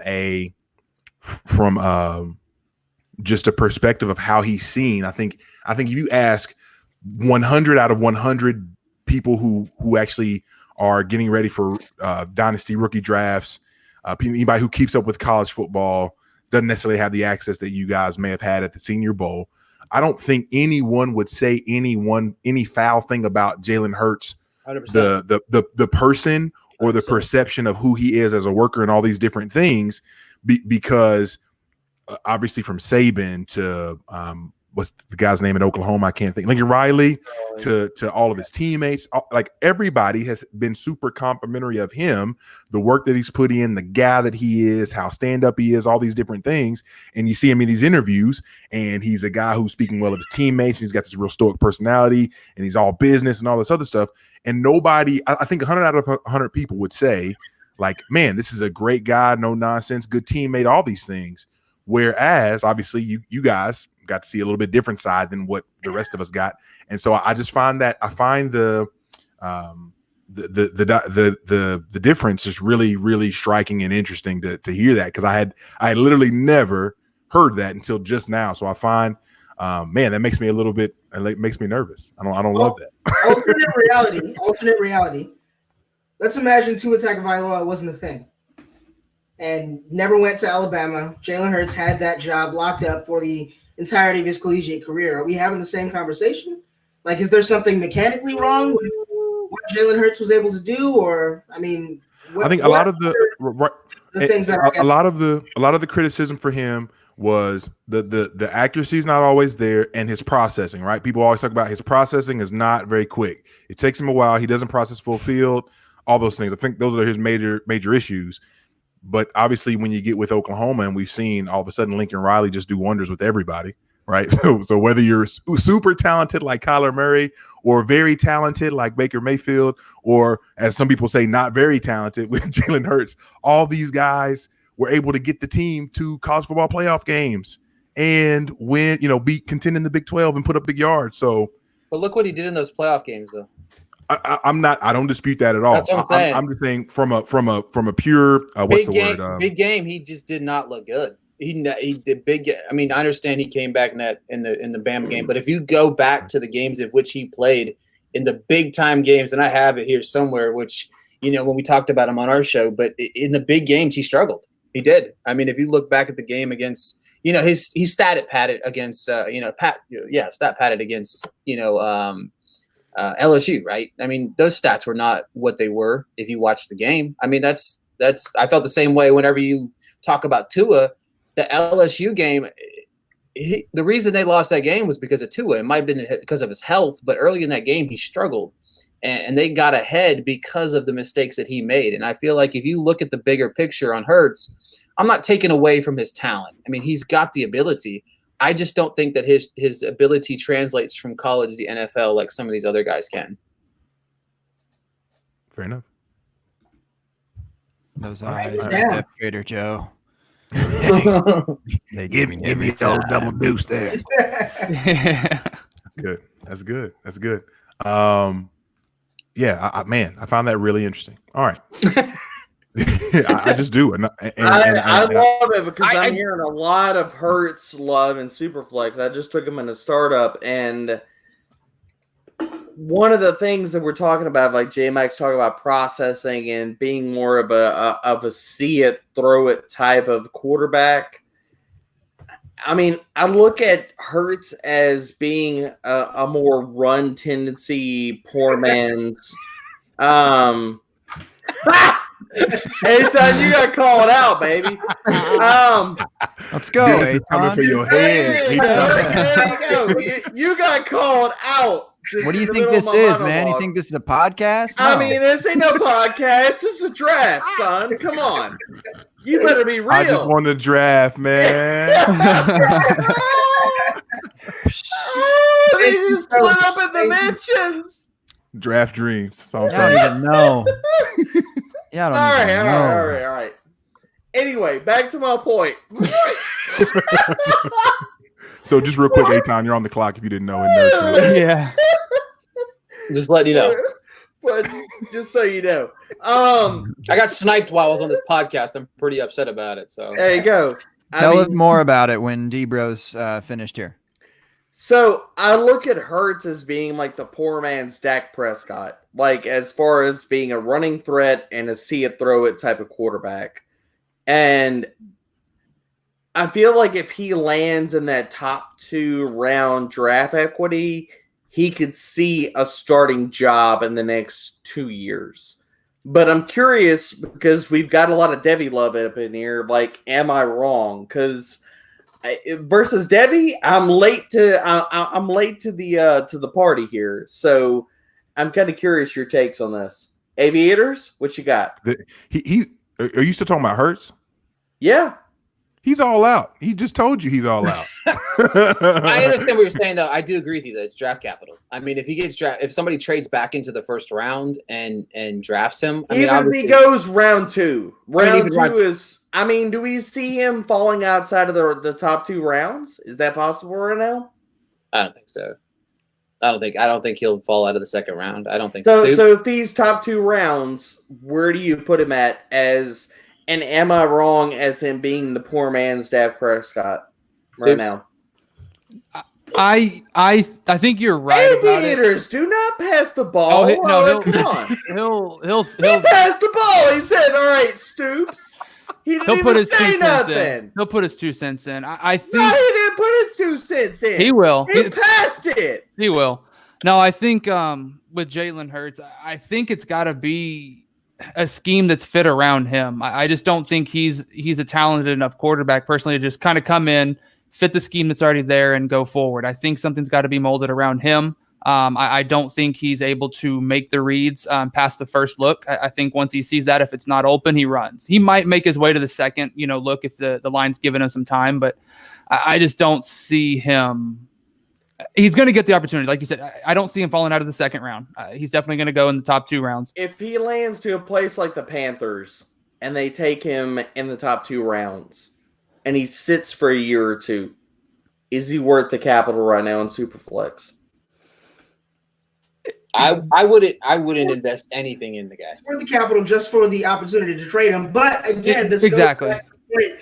We see recency, or we talk about recency bias every single year. We talk about recency bias. Yep. We talk about recency bias. Everybody knows what it is, but rarely do we see people that actually take that information and then apply it and understand that, okay, these things only happen so often. Lamar Jackson, yes, running quarterback, probably a better passer than people gave him credit for, but maybe not to the level that we expect NFL quarterbacks coming to the NFL immediately.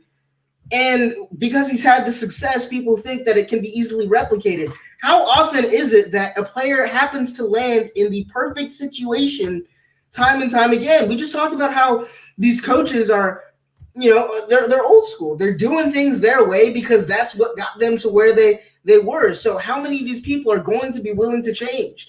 And how many new coaches from college are going to be brought into this league and all of a sudden given the opportunity to do things their way? And even if they do things their way successfully for a limited period of time, people are talking about Cliff Kingsbury like he's some sort of Jesus right now. Like, how long do these things last? I mean, we cannot always go out to the highest level of the potential of what these players can be. If you're talking about, okay, this player can be good if he's in this certain spot, you should probably be thinking, okay, well then how likely is it that he's actually going to be given that situation, given that opportunity to be as good as we think that he is? Exactly. And that's why I want 0 of Jalen Hurts no matter what the situation. But Taysom Hill is Taysom Hill because he's a Saint. That's why Taysom Hill is Taysom Hill. You put Taysom Hill on 31 other NFL teams, what do you get? Tim Tebow? Doesn't that right? That's fair. That's the point. That's fair, man. That's And I don't dismiss that, but what I'll say on the other side of Taysom Hill is that like this team invested, they put a high tender on him, and whether that's smoke and mirrors, Breeze has probably, and this is not going into Peyton's, narratives and things like that. Breeze has one, maybe 2 years. We're really looking at one, probably. I mean, can we 5 years ago? Why was Teddy Bridgewater even needed? Why was Teddy Bridgewater even needed if that was... Because if they would have won the Super Bowl last year or the year before, Teddy Bridgewater would be the guy there. Yeah, that's my point. I'm saying if Taysom Hill is... So if Taysom Hill, if they win the Super Bowl this year, is Taysom Hill not the guy next year? No. I don't think so. I think they draft another quarterback. And I think the bringing in Teddy Bridgewater for the time that, or for the situation that actually played out, that had Drew Brees getting hurt, having another quarterback on that team, I think shows you everything you need to know about, beyond the smoke and mirrors, what's actually happening when it comes to what Sean Payton is willing to entrust his team to. He was not willing to entrust it to Taysom Hill starting. That's why he brought in Bridgewater. Even with this, I think they'll draft him. He likes him, but it doesn't mean that he's going to be the guy of the future for that team. And that's fair. I don't disagree with that. But even still, one of the questions that will be answered is, are they going to end up drafting someone, and do they bring someone else in? Because they're not going to draft a quarterback in the first round. That's not going to freaking happen. That's not going to happen. They're all in for this year. They're going we haven't seen a fall off from Drew Brees really at all. Like, nope. Right. Tom Brady finally sort of maybe had his, and now he's gone. And compare it to Tom Brady as far as deep ball and stuff of that nature. I will not hear that.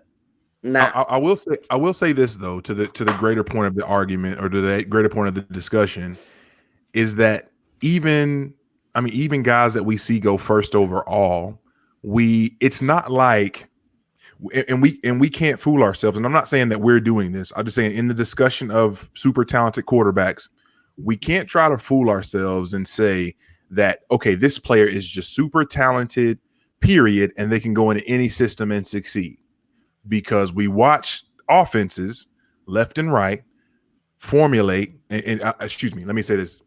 We see smart offenses and smart teams be able to put an infrastructure around the quarterbacks to help them succeed, not just based off of everything that they do, but also what the quarterback has shown to do well. So your Carson Wentz and your RPOs and your spread. We watched, obviously, Lamar do his thing as well. And we can go down the list of these guys who have been taken lately. Kyler Murray, all these guys are doing things similar to what they've done in college. So it's not just a case of saying, hey, this person is super talented and they can go into any situation and still win. There's still some sort of marriage that has to be made between situation, play callers, and system that you're building around the quarterback. So as much as we want to say, hey, can Jalen Hurts fall into the right place? Well, obviously, if he's going to be taken by any team, I don't think anybody's going to ask him to go into 12 personnel and be doing full field reads. Like, nobody's going to ask him to do that. So in all likelihood, if he goes to a place, they're going to be putting him in a position to succeed, and he still has to actually get the opportunity.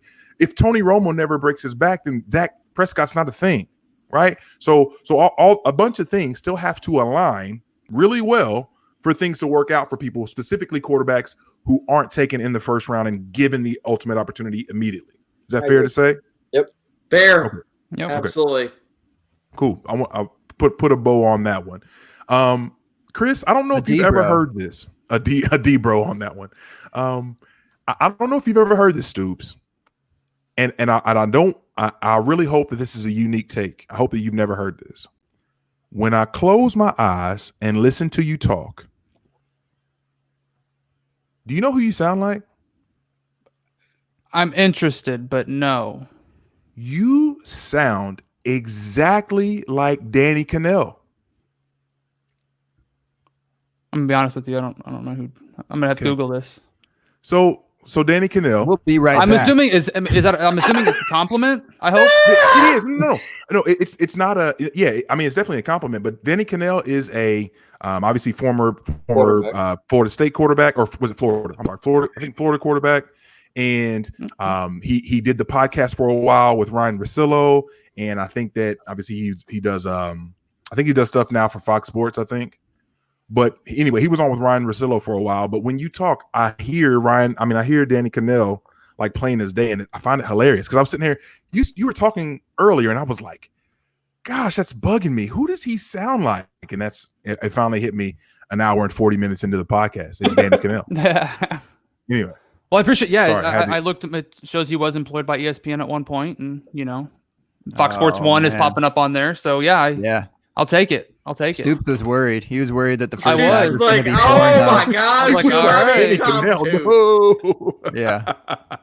Google's him. It's a porn star. What does he start? Exactly. What does he start in? Okay. Debbie. Like, Whoa, Debbie. Stoops is freaked out. He says, "Dear God, did I just get comped to Andre Williams?" Like, I don't know where I'm at. I don't know where I'm at. That's good. Anywho, that's And to answer the question, no, I've never been told that before. So that is the first time I've heard it. So for anybody who's ever heard Danny Cannell on podcasts, on radio, whatever it is, take what you're hearing from Stoops. Obviously, he just starred on Trade Addicts as well. Obviously, he's got his own podcast, Debbie Delight. Debbie Delight. And pair it with pair that with Danny Cannell. And I want to hear what you guys hear. If anybody hears it, or if I'm just crazy. But to the more pressing matters of life, A-Time. Should make that pick, we man. need to know what this board looks like. We need to know who you ended up picking. We would a live play-by-play. Yeah, bring it to us. I mean, the 29th round, I'm not even sure what pick in the 29th round it was. Did you pick a super flex league? And we were just talking about, guys needing to be in the right situation. Oh, God, there's so much lead-ups here. Who did you pick? Ladies and gentlemen, PJ Walker is in the right situation. Hey, let's go. 2909. Probably, basically.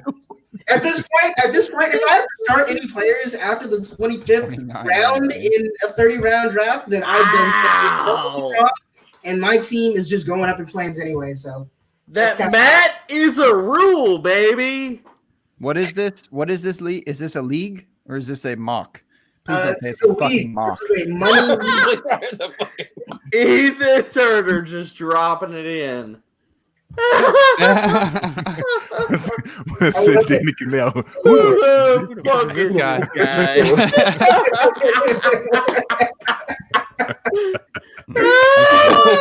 That's pretty perfect. That's good stuff.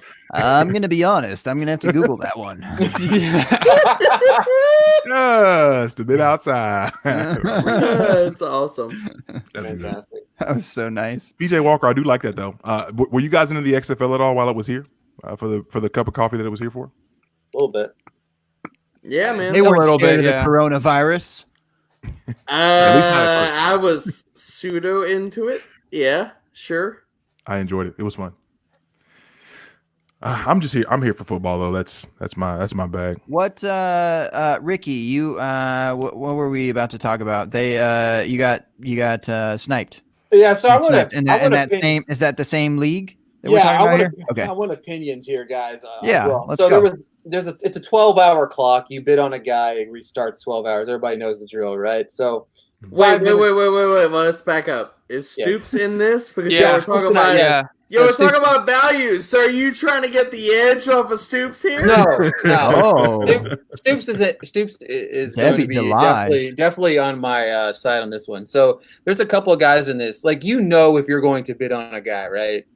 There's literally this was John Ross. This is how far we're into this whole process right now. Ooh. I think it was a $9 auction bid on the guy.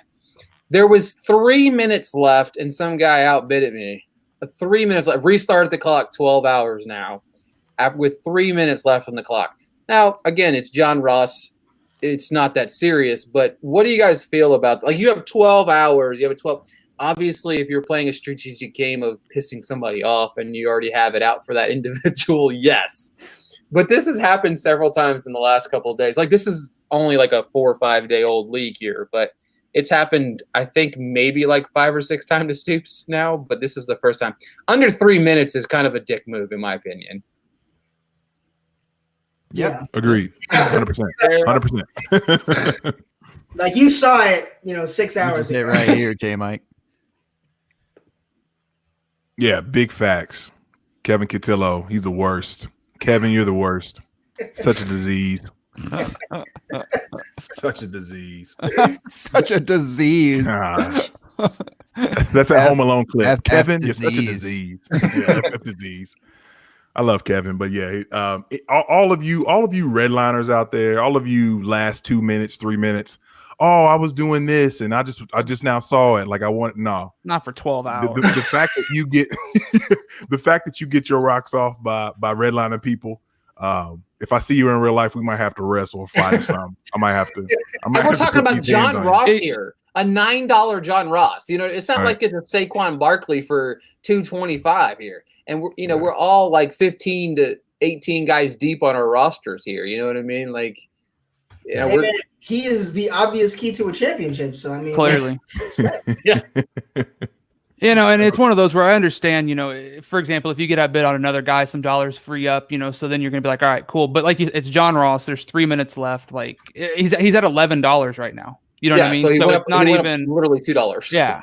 So, within those 11 hours and 57 minutes, if you want John Ross or not. And I don't know. This isn't eBay, bro. You're not sneaking in at last. I've been sweating it for the last 3 hours. I'm not sure.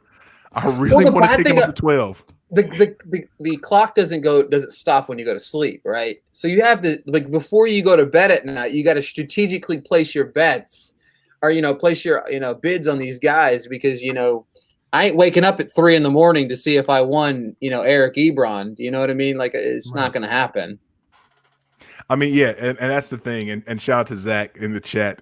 if you are in a John Bosch commish league, you know there's going to be table talk, there's going to be redlining, and there's going to be those last second things where he's like, man, you can't. There's no way you guys can let him take John Ross for $11. Are you kidding me? Wide receiver 3 for Joe Burrow? Seriously, we're going to let him do that? And then, like, somebody, it won't even be him. He'll just hype up the room. somebody gets in there. Yeah. And before you know it, John Ross is going for $23. It's like, what happened here? That literally happened to me last year in a Devy league. We were in the I'm auction. fairly certain he does that on purpose for You have to 100%. know, man. You got to know. Before you get into that, you got to know where it's at. Yeah. What were you saying, Stoops? That happened to me last year. I was in a Devy, the Devy portion of an auction draft, and I don't remember the player. It wasn't, one of your top tier guys or whatever, but it was still a respectable guy. And I had him for like $12 or something like that. And there was literally 20 some odd minutes left and 12-hour clock. And someone comes out and says, we're really going to let this guy go for that price. He didn't even bid on him. Someone else did. And they're like, oh, you know what? You're right. And I was like, are you kidding me? Like, yeah, it happens. So at that point, like, I had it out for that guy. I now turned into, I now turned in for that guy. The actual hell, man. Like, I did. You ain't invested in this. I did. It's incredible what an auction can do to someone. You're like, what in the shit is this? Like, me and Yak Face are never going to do any business. That's for sure. Viper Scout over here has been bidding me up. Yeah. And all of a sudden, you just disregard your own board and your own strategy. Yep. Everybody. Yep. Oh, he put him up. I can't set my timer 2:30 in the morning. Playboy, I'm gonna see you. Exactly, dude. I'll see you in the middle of the afternoon, baby. Mm-hmm. No doubt. 12 hours from now, right now. And legit, it's funny. It's funny how because auctions do real strange things to people. Dude, I've learned that. People get tilted, man. Auctions is about as close as you get to like fantasy poker as that shit goes, man. Like it's awesome.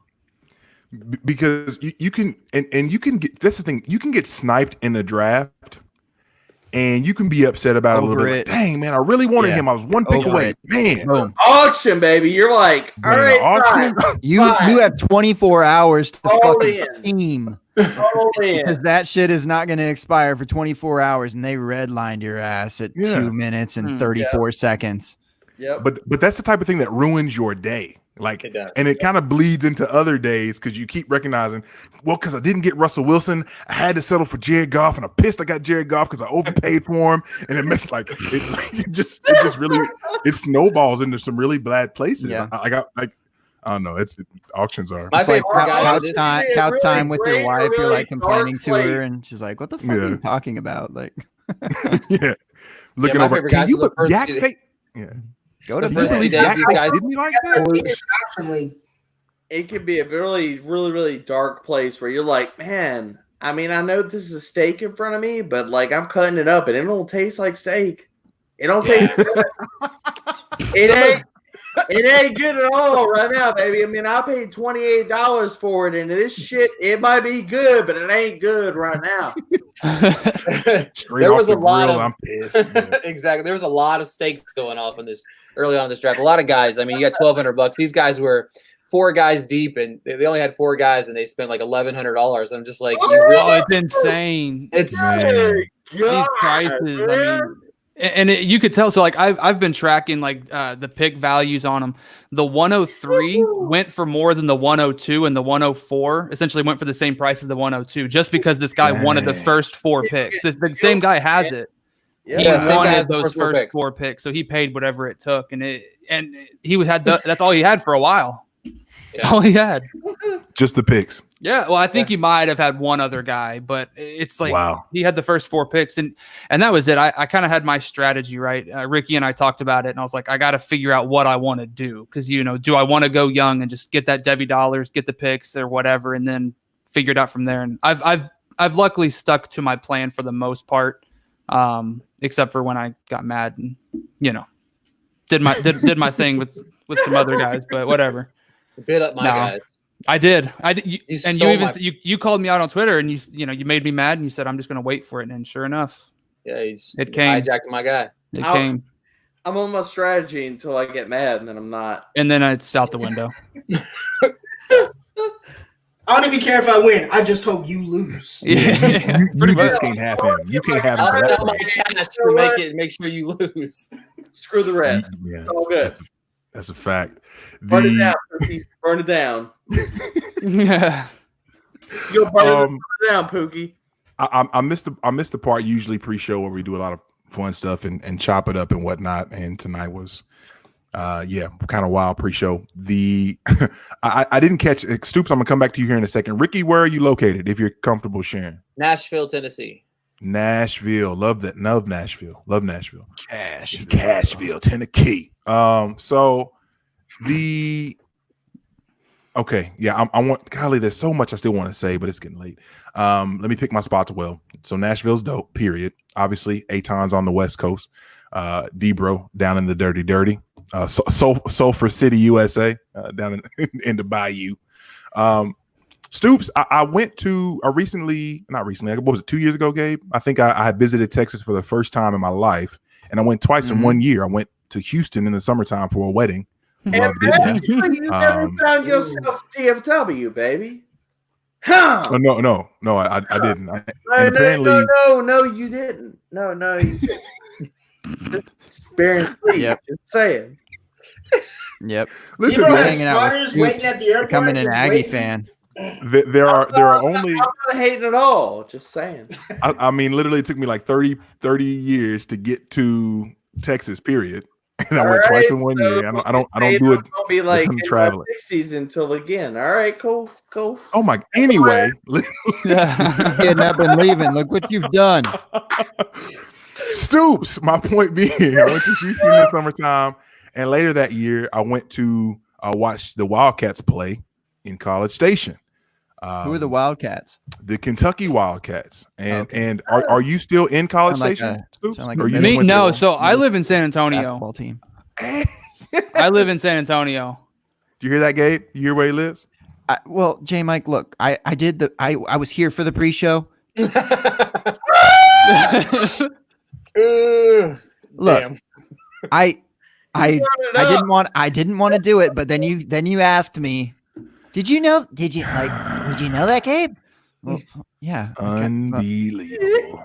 Did you want me to act surprised? Did you want me to do the whole like Ooh, I knew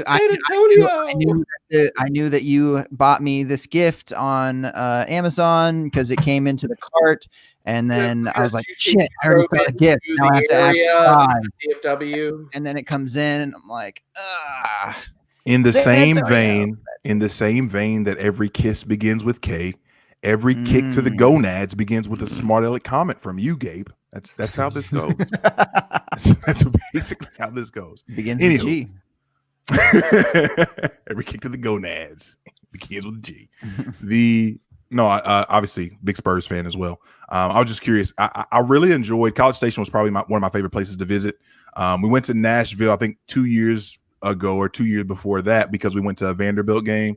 We'll watch Vanderbilt and Kentucky play, but regardless, a couple dope cities. Kentucky? I'm originally from Lexington. I live in Cincinnati. Okay, so that's not too far. Yeah, it's not bad. It's not that far. When we talk about Texas, I drive an hour and I'm not even in the next city. Like Cincinnati's 4 hours for me.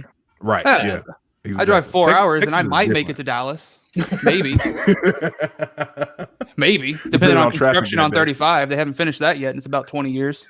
I'm about to say between traffic in Texas and then what Aton's got to deal with, I can't imagine what y'all have to. That's pretty gross. It's a zombie apocalypse. The streets are empty now. It's crazy. Now, right? Aton's like, fine, I could set 80 in a cruise control, baby. It ain't no problem.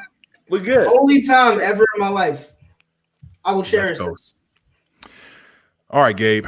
We're running up on 2 hours. I've shot all my shots. I'm out of bullets. Golly, this has been good. Golly, this is so good. We got more. What do we got? What do you've got? If that's how you feel. I knew you were gonna say that. We've got more. What do we got? I'm all jacked up on Mountain Dew. Let's go, guys. All right, fine. People probably gotta work. Cup. I'll put it that way. There's gotta be more. All right. Yeah, that's fine. We done? Yeah, we're done. Yeah. I can't stall. I can't think of anything. Oh, last thing. I'm sorry. Yeah, there it is. There it is. Coach Burke, what up, Coach Burke? Good to see you, man. Everybody's singing in real late. He's got a question 8. Thoughts on DK? And we touched on DK. I think that ADP for DLF has him at like 15-ish. I can pull it back up here in a minute. That's too damn high. Way too high. That's my thoughts on that. Yeah. I love DK Metcalf, but Tyler Lockett still exists on that team. Philip Dorsett will exist on that team. Greg Olsen will exist. But that's what he's asking. Remember. Thank you. He's asking what is DK's what do you all think? What do you all see as DK's value? If you think he's too high now, where do you actually see him? Because in DLF ADP for March, we are looking at DK Metcalf being wide receiver 15. Ooh, no, hell no. He is sandwiched, so he's got Julio and Kenny Galladay ahead of him. I would put him Cooper Kupp and CeeDee Lamb behind him. Maybe in the top 24 if I'm feeling good that day. If I feel like a DK day. Yep, I put him right at like top 20. I put him at wide receiver 24. Not even Why trying is to like Tyler Lockett wide receiver 30? What the fuck? Because people hate him, man. Why is Cooper Kupp behind DK Metcalf? Well, I didn't want to go there. No, that's a whole other conversation. Woo-hoo-hoo. I'm about to get Aton real upset. Damn. Yeah, seriously. Yeah, I think the price is too high. I don't think he's worth it. If you're not having any luck landing him, then there's a good reason why. Yeah. I think you should sell him like everywhere you have him. Oh yeah, like he's trying to land him though, so that's Burke's trying to get at him though. Yeah. Nah, you're trying to get at him. You're going at the wrong places, baby. Like you got to get like ascending assets. Like at 15, a wide receiver 15. Like, is he going to go any higher? I think that's a better conversation. Like, does he enter the top 12? If he's 15, I'm selling the hell out of Metcalf right now. Yes. You know what I mean? If you have any shares of him. There is a scenario he enters the top 12 3 years from now when Tyler Lockett is no longer on the team. And I don't know. We have a new coach who decides to throw more than 500 times in a year. So Pete Carroll's outlasting us all, bro. Then we can look at DK Metcalf as a top 15. If he's wide receiver 15, you got to sell, period. Because the fact of it is what is the upside versus that cost? And I'm not. Nah, man. Like, I'm not paying that at all. Like, there's no way in absolute hell I'm paying that cost. Just not. I'm just gonna throw this out there. What happens if DK gave you a season that was like 1,000 yards and 8 touchdowns? It's close to what he did this year, though, wasn't it? Well, I'm just curious. What would be your thoughts on him at that point? Because I'm still taking Calvin Ridley over. Okay, just saying. The only reason I asked that is that's our space, man. We're about to have words right now. This is not gonna go unchallenged. You have to put that up, please. Really what? What are we even talking about? You know what? We're done. I'm done here. Oh shit! Did he log off? Yeah. Got body. Get body. Oh, wow, man. That hurt him. That hurt him right there. A true fan would stick around and stick up for him, but I guess there's not much to say. So I guess not. I guess he's out on. Oh, he's back! I knew that. Wow, he came back for the second round. Last thing before we get to outros. Before we get to outros here, I just want to throw it out again. Wide receiver ADP here.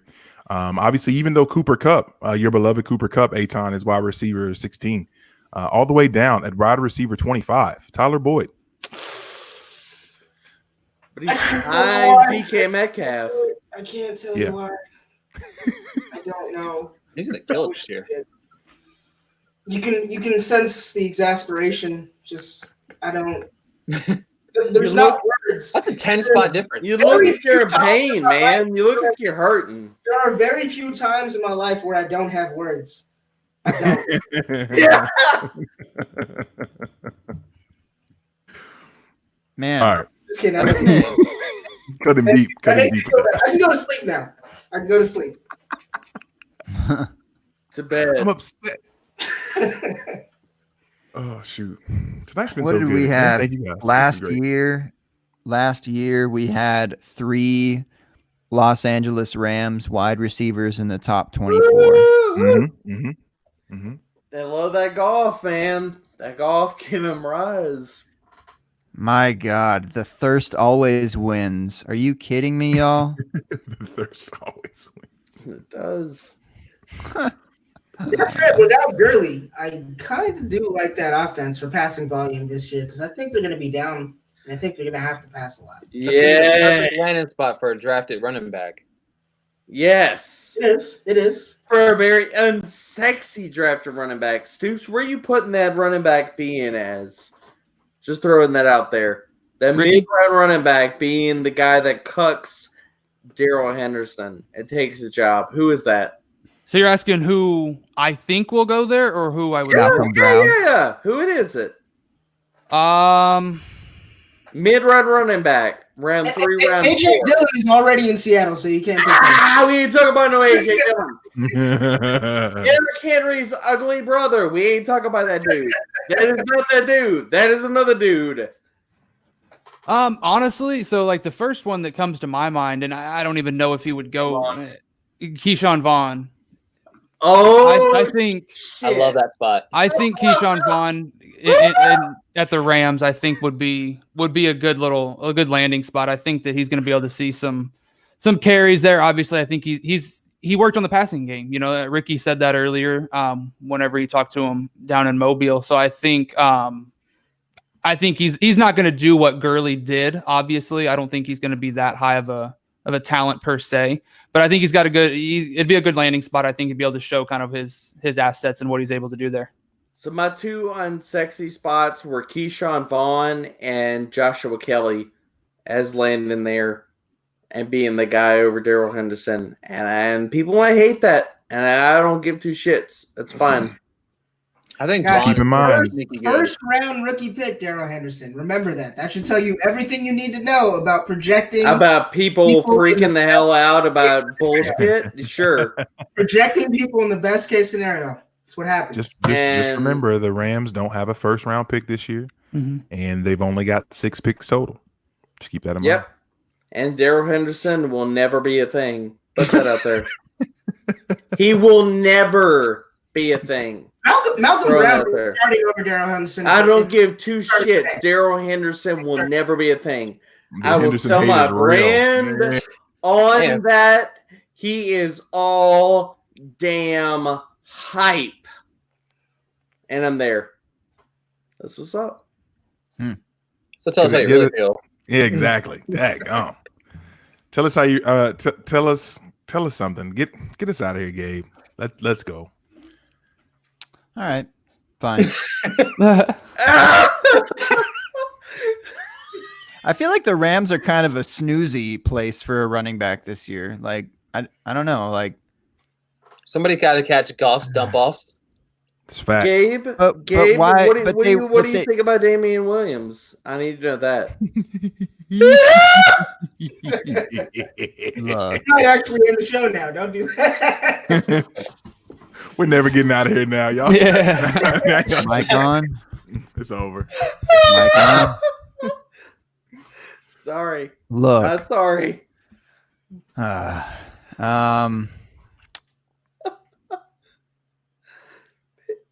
We can't do this again. We can't do this again from last year.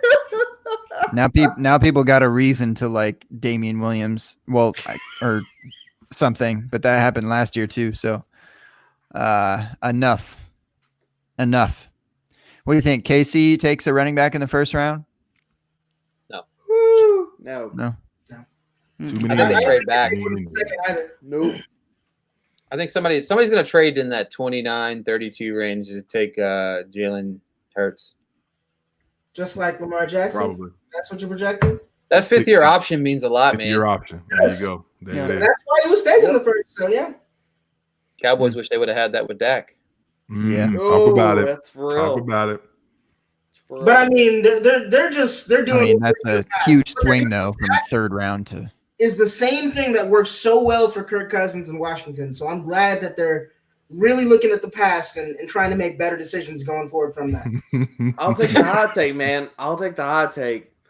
So, poor man's Dak, fifth-year option. Could we see a trade up by Miami Dolphins to take Jalen Hurts? Sure. I'll go there. First rounders. Yep. Miami already has a quarterback by then, I think. Yeah. Yeah. They'll have Justin Herbert. Or they take skill positions above that and then trade back into the first. Take Justin Herbert, the best quarterback in the draft, right? Yeah, I'm not going with Justin Herbert. This is the best quarterback in the draft. Nope. Well, I mean, there's only Herbert and Burrow, so I mean, you've got one of those two, and then you can have the rest. You can have Burrow or nothing. There's no Herbert. Just saying. Burrow's not really available, so you settle for second best. That's fair. It's fair. Okay. I wanted to talk about Tua real quick. No, let's get the fuck out. This is good. This is good. It's a great podcast that we do here every Tuesday at 9:30 Eastern, live the open bar on YouTube, Periscope, podcast, all that good stuff.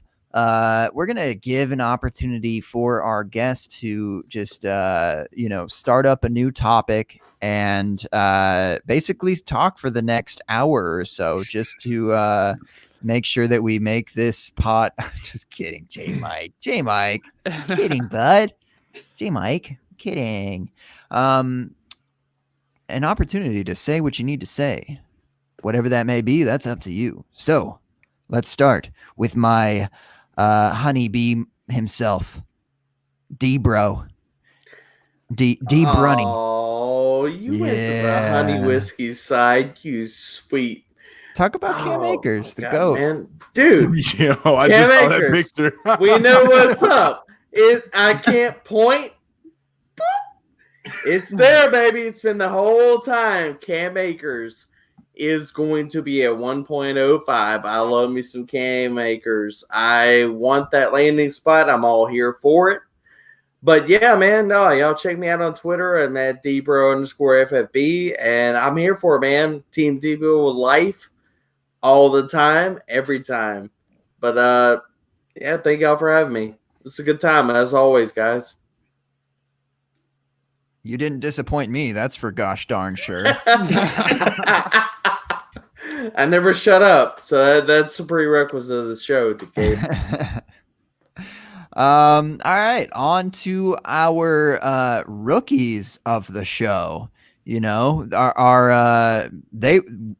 we are really kind of some veterans, you know, possibly some FF Aviators. Yes. The FF Aviator, right? I mean, you have to adopt that. If you haven't already changed it, that needs to happen. It's gotta happen, man. I mean, we've let's put this out there. This show has made some Twitter handles. We have FF Pompadour up in the chat. Yep. It has been a thing. Now we need the people need some FF Aviators. The Top Gun squad needs some FF Aviators up in their grill, in their chats. It needs to be a thing. FF Aviators, man. I'm gonna get out of here, man. I'm sorry. I'm not trying to steal the thunder, but FF Aviators needs to be the thing, man. That's what's up. There's probably already an FF Maverick out there, I would think. You could be, I mean, I don't know. I don't know what the relationship is between you two. If one of you is Goose, one of you is Maverick. FF Goose is kind of fire. So I'm just giving you some names, you know, not required. Options. It's kind of required after you leave the open bar that you have a name at least for a while that you kind of sort of like and flex a little bit. No, I'm playing. But Debbie Delight boys, thank you for coming through. Please, Ricky, say what you need to say, and then we'll move on to Stoops. But the floor is yours, my friend. FF Aviator. Yeah, just listen to the podcast, guys. I love talking with Stoops, the Debbie Delight. It's a great show. Follow me on Twitter at @RickyValero_. And draft all the AGG. He'll be a top 10 receiver in the league in the next 5 years. You're saying he's getting drafted over Judy as well? Is that what you said? AGG over Judy? No. AG Judy? You see how he does? Ricky? He tries to slide it in. Hey, I'll be honest with you. AGG is my number 3 receiver on my board. So woo! See, what the fuck? See, that's what that would have been your guy when I asked the question earlier. 2 hours and 12 minutes into the podcast. I know. I asked the question, and people are scared. In college football, and now you drop the knowledge. Hey, we were talking about old school. I went Peter Warwick, man. That was my guy. You know what I mean? I found out about Antonio Gandy Golden 8 months ago. Well. I mean, woulda, coulda. Stoops, you are up next.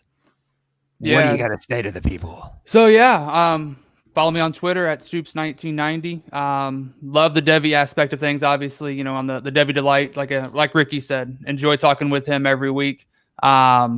We're at expandtheboxscore.com, so you can use the promo code capital letters Stoops, STOOPS. You get 10% off your subscription. So a little plug there, but absolutely love it. Enjoy it. DMs are always open. Devi questions, live questions, doesn't make a difference. I'll respond when I get the chance. Other than that, that's it's kind of about it. I do some cut-ups as well, you know, video cut-ups. A lot of these prospects coming in with Dynasty Nerds over in the film room. We got a lot of awesome films, so absolutely enjoyed that, and just, you know, staying active on Twitter as much as I can. Perfect. Straight up perfect. I will add to the Devi Delight ad that it was an absolute pleasure to make the intro for y'all. Thank you for reaching out and allowing me to do that. It was truthfully one of my favorite podcast titles to mess around with. I don't know. I love alliterations for one, but I also love the word delight. And I just wanted, I was like required to use that word as often as possible. It's just it's such a good word, man. Delight. It even sounds like the meaning. It literally sounds like the meaning. It's delightful to say it. Yeah. So thank you fellas for. Well, and we appreciate we appreciate it. Love the intro. Love it. Yeah, it's added an extra layer to the show. I love listening to it. Like the first time I listened to it, when I edit the show, I play it for 5 seconds and I have it in my head for approximately 4 to 5 hours after. I will walk around the house singing it. So, well, when we first got the clip of it, he was just texting me the lyrics. He just kept texting it over and over. Yep. Capital letters, everything. Yes. Nice. This is very Caps true. Lock. I just like the fact that you said Ricky first. That's all that mattered to me. Whatever. Yeah. Yeah, but he said Stoops is super cool. I did say Stoops was super cool, and the title of this podcast might be Stoops Day. Yep. But Ricky. When I can't tell if he was leaving or he was about to come through the computer and kick his tail. I know what was happening there. When it comes to podcast intros, to tell you what, I trust Gabe like Aladdin. Just saying. So good, man. So good. World. Do you trust me? Come on. I gotta slip in my lines, J Mike. All right. I can't go straight fantasy football the whole way, man. You know I'm here for it, man. I know. All right. Hey, listen, the perks of being me is that many of you may or may not know this, but a lot of these things I get to hear first before he puts out to the masses. So that, for all of you that be gunning for the spot next to Gabe, I ain't going nowhere. Okay. I'm first to hear these things. I'm hearing the bars first. Yep. Any of you intros out there, that might have been the second or third version. J Mac was like, nah, put that one in the safe. Save it for later. Back in the oven. That's not finished. That's not ready yet. Save that for Debbie Delight. All right. Appreciate that, J Mike. But yeah, he's true. I appreciate you for giving it the first listen. Give me some confidence to put it out there in the public. But Eitan, what do you got to say, man? What do you got to say? Hey man, as usual, always a blast to be on the open bar. So glad that I was able to be part of this episode. This was an awesome one. Again, I'm just gonna reiterate. Gabe is the GOAT when it comes to podcast intros. The Dynasty Diagnostic is proof of Gabe being the GOAT when it comes to podcast intros. I will maintain for the rest of my life that is the only reason that anybody listens. I truly believe that. But if you do happen to be into Dynasty, if you do like Dynasty, please make sure to tune into the show. I guess you also turn into the Diagnostic because we're a service center. Anyway, all I would say is we might be having a talented Mr. Roto on the show pretty soon. We also might be having the Konami Code, the coiner of Konami Code on the show pretty soon. So if you want to hear from smart people, go ahead and mute me in the podcast and just listen to those people. Just make sure you do hit that download button. But man, it was a blast, guys. I really do enjoy being on the podcast, and I'm happy I was given the opportunity to be on it again today. And J Mike threw you in like a little last second there. Just switched up the lineup, and I said, okay, trying to make my day better immediately. I see you, Kobe. Huh? Splash. Loved that. That'd be cute if J Mike just had one in the tuck all week. He's like, yo, I got my sixth guest. I'm not. They have no idea what's coming. But wait, there's more. There's more. But then it's kind of disrespectful to like D-Bro and Stoops and Ricky. Like, what? Well, I wasn't the sixth guest. Like, I wasn't surprised enough for you. I mean, I'm crazy, bro. I'll be running our test. It's all good. It's all good. It's true. Our moral peace, baby. Man. No hate. No hate. To everyone in the chat, thank you all for checking us out, for rocking with us this evening. Golly, we had a good time, both on Periscope and on YouTube. And FF Pompadour still wants to know if you've done your 5 shots yet, D-Bro, but you can take that up with him on the after bar if you want to. I'm 5. To everyone who's You checking take us a out shot, in D-Bro? podcast form. I mean, Oh, I have Lord. to, like, live? Oh my gosh. I To mean, everyone in podcast form, you're not if I gotta. I gotta get one. mean, J Mike, keep shit. going, J Mike. I gotta get one. So to everyone in podcast form who's checking this out. Obviously, you're not able to see the wonderful look that is FF Aviator. That is hashtag shot yourself. That is the cutest little shot mug ever. To FF Danny Cannell, to FF Left Coast, to FF Yellow Screen So Big. To everyone, you're missing all of the fun that is the that is the Open Bar Live. But thank you so much for rocking with us. Thank you all for checking us out, whether it's on Podbean, Stitcher, Google Play, Apple Podcasts, Spotify, wherever you check us out. We appreciate you.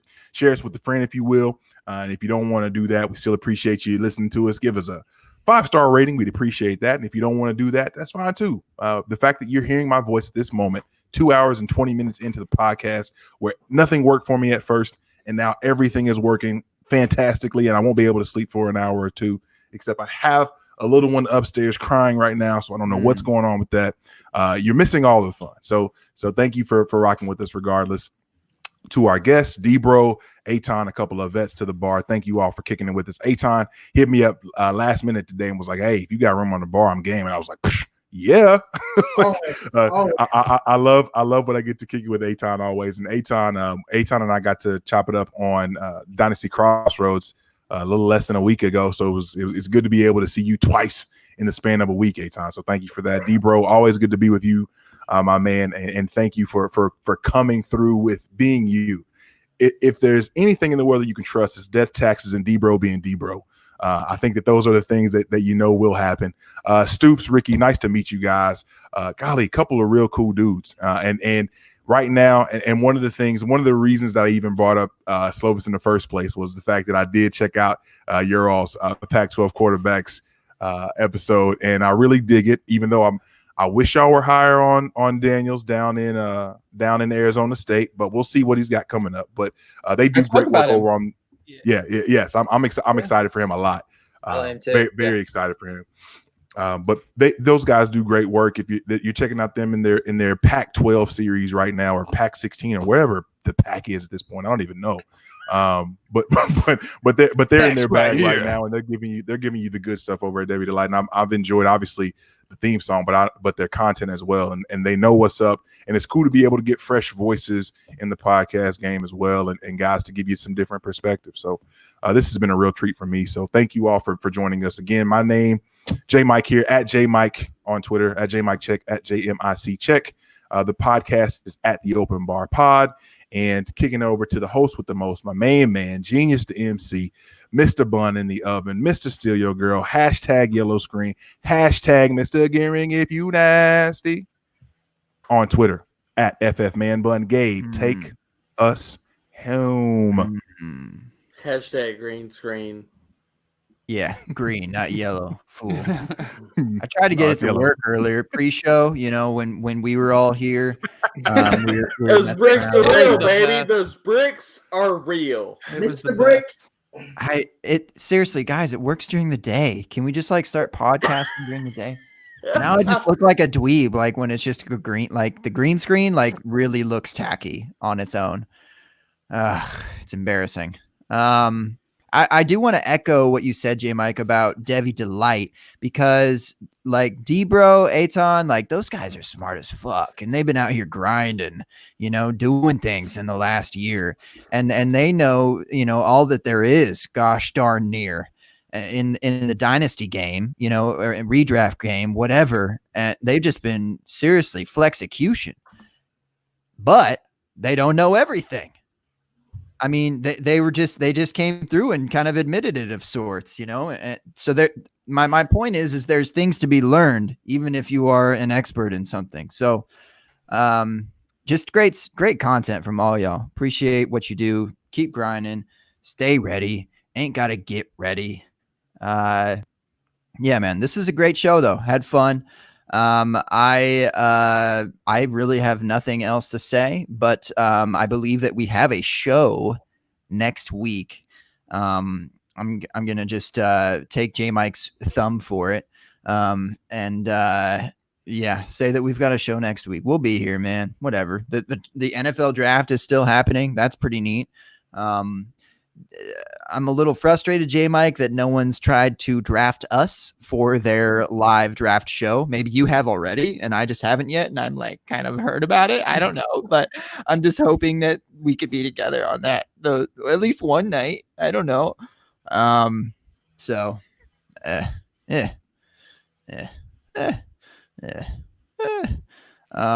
trying to waste. I'm just trying to like hold time over because D bro. So did you take your shot already?